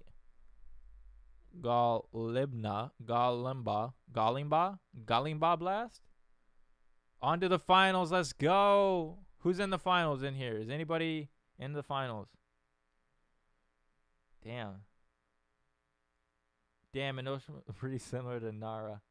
Okay. So if his horse is similar to your horse, maybe a little bit less, maybe list it for a little bit less or a little bit whatever you think. But that's a good basis. If you see he's trying to sell his for 0.185, that's a good range for you to look at trying to sell yours. Oof, that was the wrong side of the U shape. Yeah, man, I feel you. Congrats on being the new duels champion, 11th and still on. Okay, thank you, LJ. Thank you. I mean, I still gotta hold it down as long as you did. You held it down for what, 5 weeks? 5 weeks or something like that. So, you know, you're not a champion until you defend the belt in my eyes. So once I defend the belt, I might start going around talking my shit. But as of right now, I'm gonna be humble. I'll be humble. GG Golden Goose. Let's go. On to the finals. Let's go. I want to see one of you guys come in and take out these big dogs. I actually won that horse from Zombie last week. Okay. Not as bad then. Not as bad. What is your favorite horse name in Zed and why? What is my favorite horse name in Zed and why? Damn, that's a good question. I won't say Diamonds because I named that horse and that is my favorite name. Besides Diamonds, Crimson said Billions this morning. I like Billions. Who is my favorite horse name in Zed and why? We are the big dogs. I like it. All right. If you want to root for the underdog, cheer for Coeur d'Alene Jane in the last I Got You. Coeur d'Alene Jane. That's a cool name right there. I like that name. Man, what is my favorite horse name and why?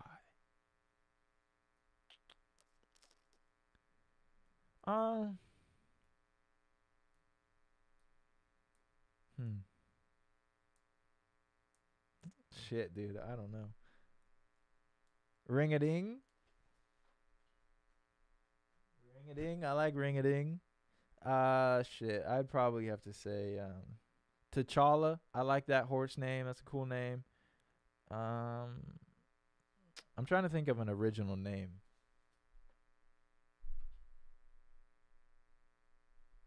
I like Breathless Edge. I like the name and I like the color. The chartreuse. How about you guys? No pressure, man. All good.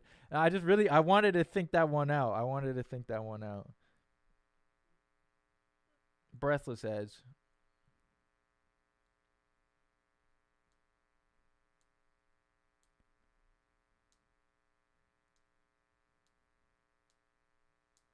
Ring-a-ding. Or What Rhymes with Venus. That's a good name. I bought it.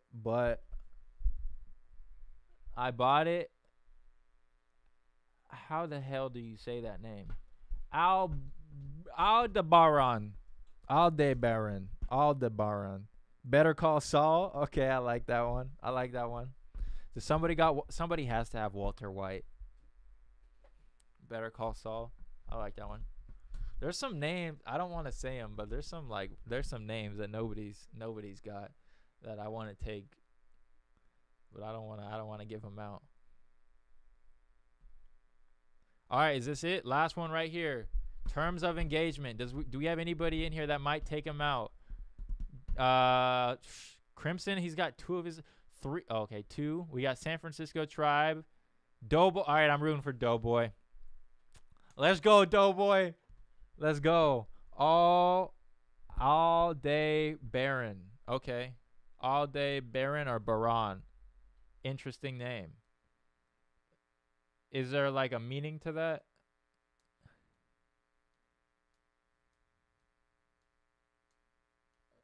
Interesting name. I like Wall Street. Wall Street's a cool name. Wall Street, Billions, Breathless Edge, Diamonds. It's got to be Diamonds if I'm being honest.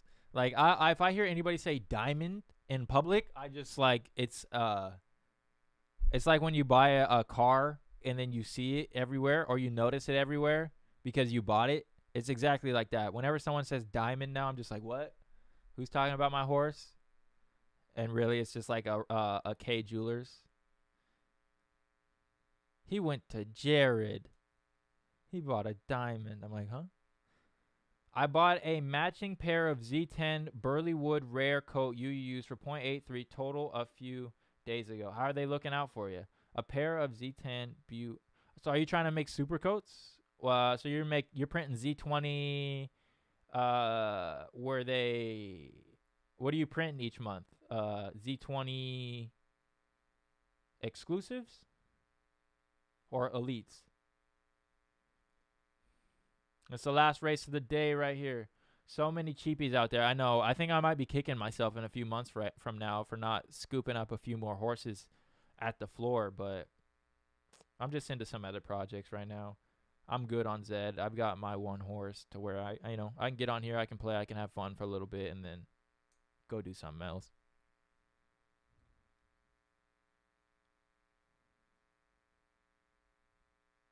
Coeur d'Alene Jane.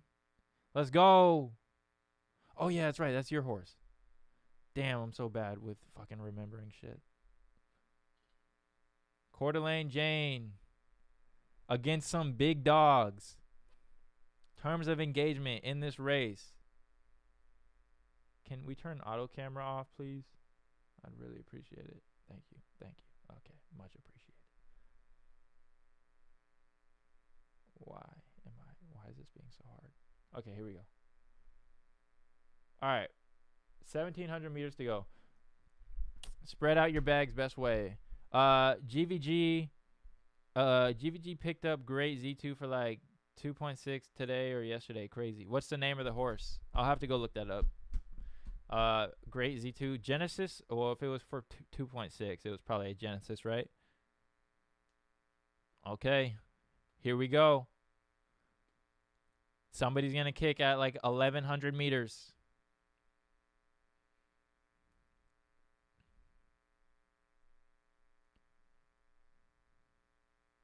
Come on, Coeur d'Alene Jane. More traditional.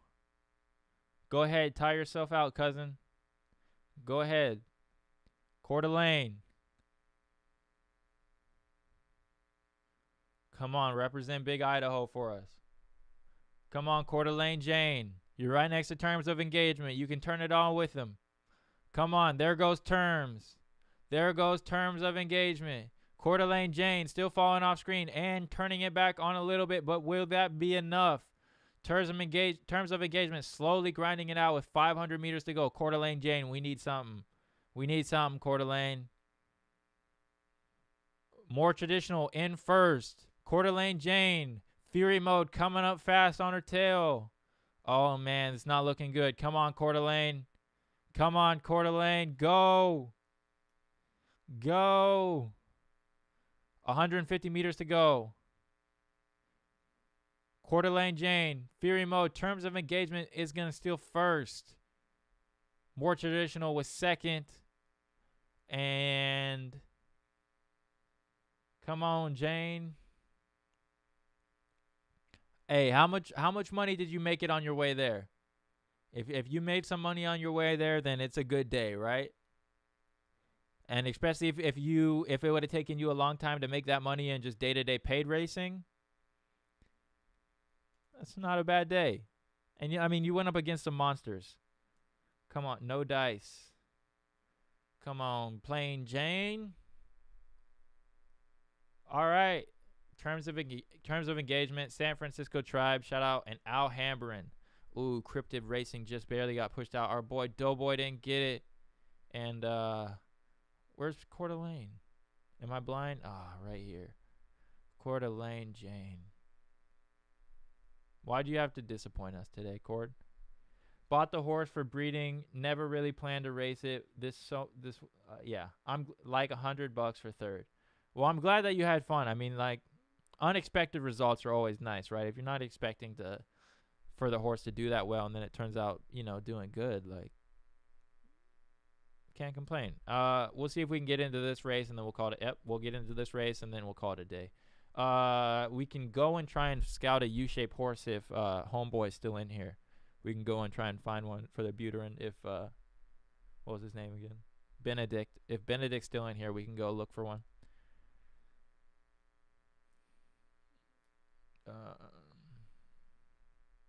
I don't even really know what to look for when I'm looking for a damn Buterin. We'll go 1%. What? 12? A 12% winner? Let's just look. So, lowest price on a 12% is 0.01. Well, let's bump this up then.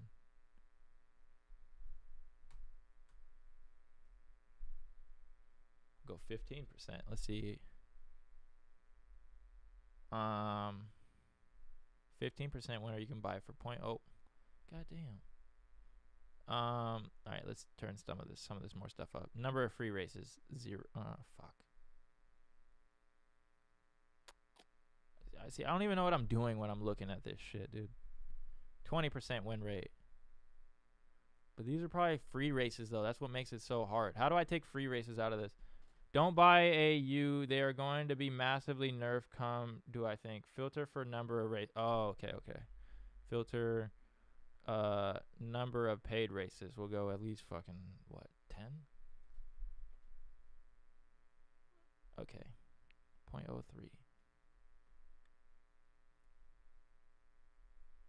Fuck's sake.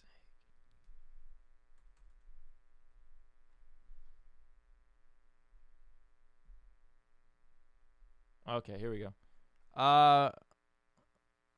So you were trying to sell it for 0.48. I don't even think he's in here anymore, but we'll keep looking.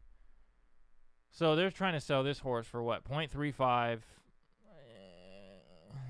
4 free races. 2,200 meters is where this horse does. Where does this horse do good at? Odds by distance. Pulled his best odds at 18.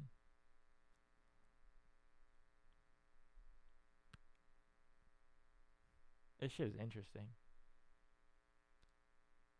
I'm going to have to work on this and work on how to scout a horse. I'm absolutely terrible at it. Race hasn't filled yet. Yeah, I don't even know what I'm looking for, to be honest.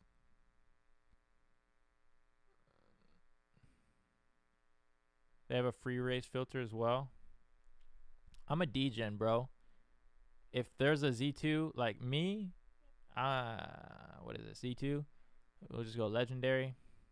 See, instead of doing all that, I would just come over here and just be like, all right, okay, boom, right here, unnamed full, 0.38, and I just go look at who's selling it, and then I'd look up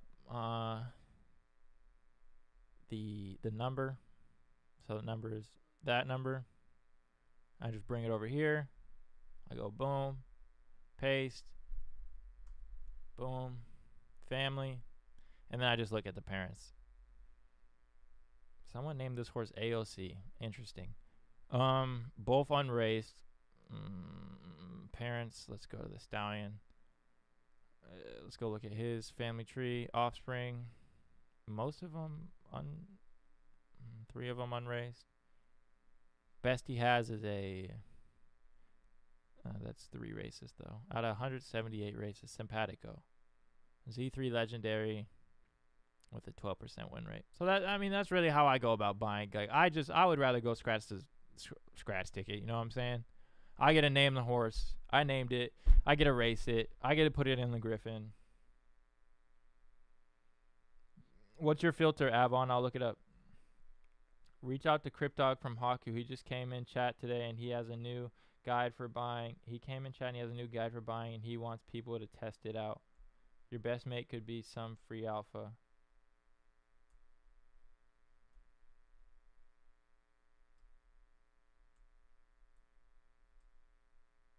Yeah, if you send me that filter, I'll look it up.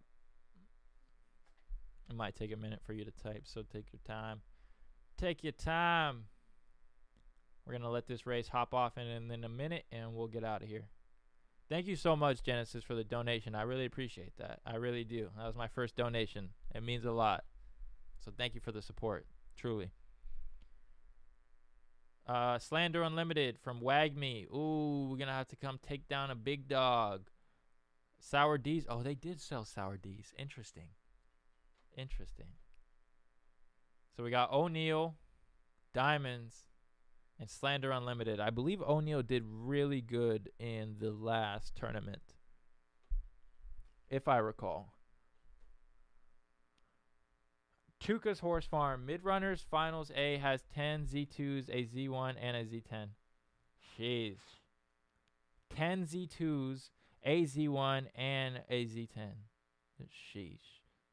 I'll go look at the lineups in a second. Actually, we got 3 minutes, so we can just check it out now. Next to run, tournament, finals. They run in 25 minutes. You said mid-runner? Dude, he's going to wipe the floor.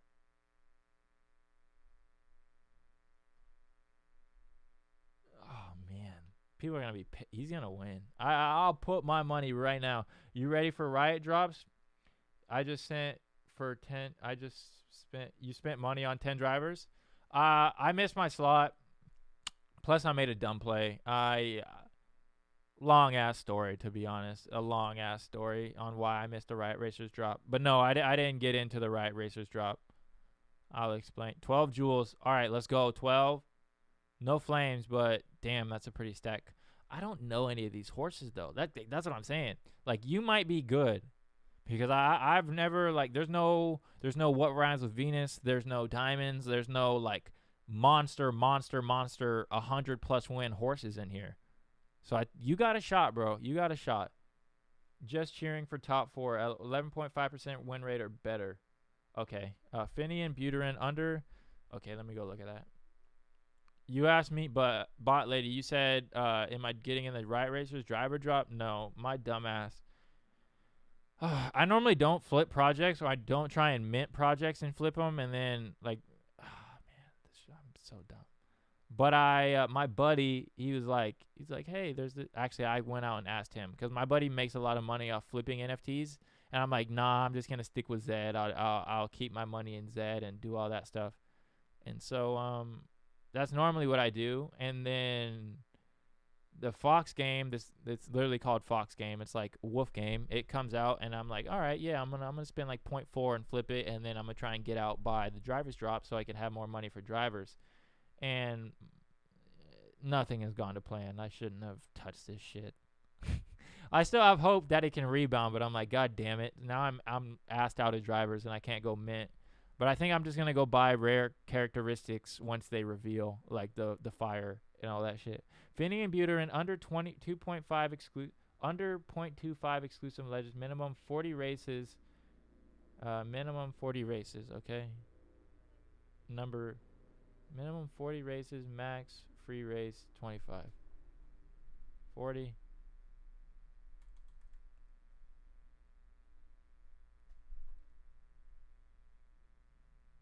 Buterin. Okay. Save. Finney and Buterin under 0.25 exclusive legendary minimum 40 races. My time slot is in 6 hours. Nice. Yeah, I missed my time slot. Mine was 7 to 8 this morning. My dumb ass wanted to go mint some other projects for 0.4, and now I'm shit out of luck. I'll just show you. I mean, not financial advice. Go do your own research if you want to get into this game. I'm not selling until it's well above 0.19, I'll tell you that. But yeah, I bought mine for 0.19. Same thing as Fox game. You can stake, unstake. You get carrots. You get liquidity. When you unstake, you have a chance of losing your liquidity. The shit was flying off the shelves yesterday and the day before. And then they didn't release the user interface. And yeah, it's just been going down. Once they released the user interface, I got hope though. So we'll see. Drivers drop. You said what video? This video? I only click on a bot lady link. If you guys see any other links in chat. Oh, what'd I do? It's not working. Bot lady, you sending me faulty links? What are we doing? It didn't open. No, I'm just playing. All right. I think that's a day, guys. If you guys want to use Abon's filter, screenshot it or something. Finian Buteran's under 0.25 exclusive and legendary. Minimum 40 races with a max of 25 free races. 11.5% win rate for top 4. LOL. And then 11.5% win rate. So if you guys want to, the drop is having a hiccup. My time slot is, what's wrong with the drop? They just like people not being able to mint or something. But fucking good luck to actually wait, we still got this race to run. What am I doing? Oh, we in first? I think you're getting caught, buddy. Damn, son. He was in first. Oh, is he kicking back up? Oh, we might get this one. Nope. Yep, nope. Slow down. Damn, those horses are cooking. Okay, we need them all to slow down. Like, right. Who are you? Who is you? I've never seen you before. Get out of here. We got fourth. God damn. Bot lady wants a diamond.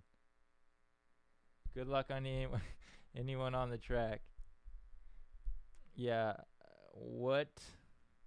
Dude. Bella Waves came in and took it from us. Diamonds. He's on an absolute streak. This is what could have happened last night on Stable Duels is what I'm saying, man. I think we burned through like $40 today. Shout out to Genesis, though. You're so clutch. Thank you so much for the donation. Who was that? Bella Waves. Let's go look. Bella Waves absolutely dusted us. Let's look at a Z2 Mare Legendary, 15% win rate, 37% place rate, 1, 2, 3, 5, 4 in its last 5 races. Who that is? Get up out my race. Stop bullying me. All right, guys. I appreciate everybody showing up. Good luck to 12 lives in the finals. Where are we at? Right here? Let's go. Come on. Okay, you got to help me say this. Walchville, the ranch of Walchville.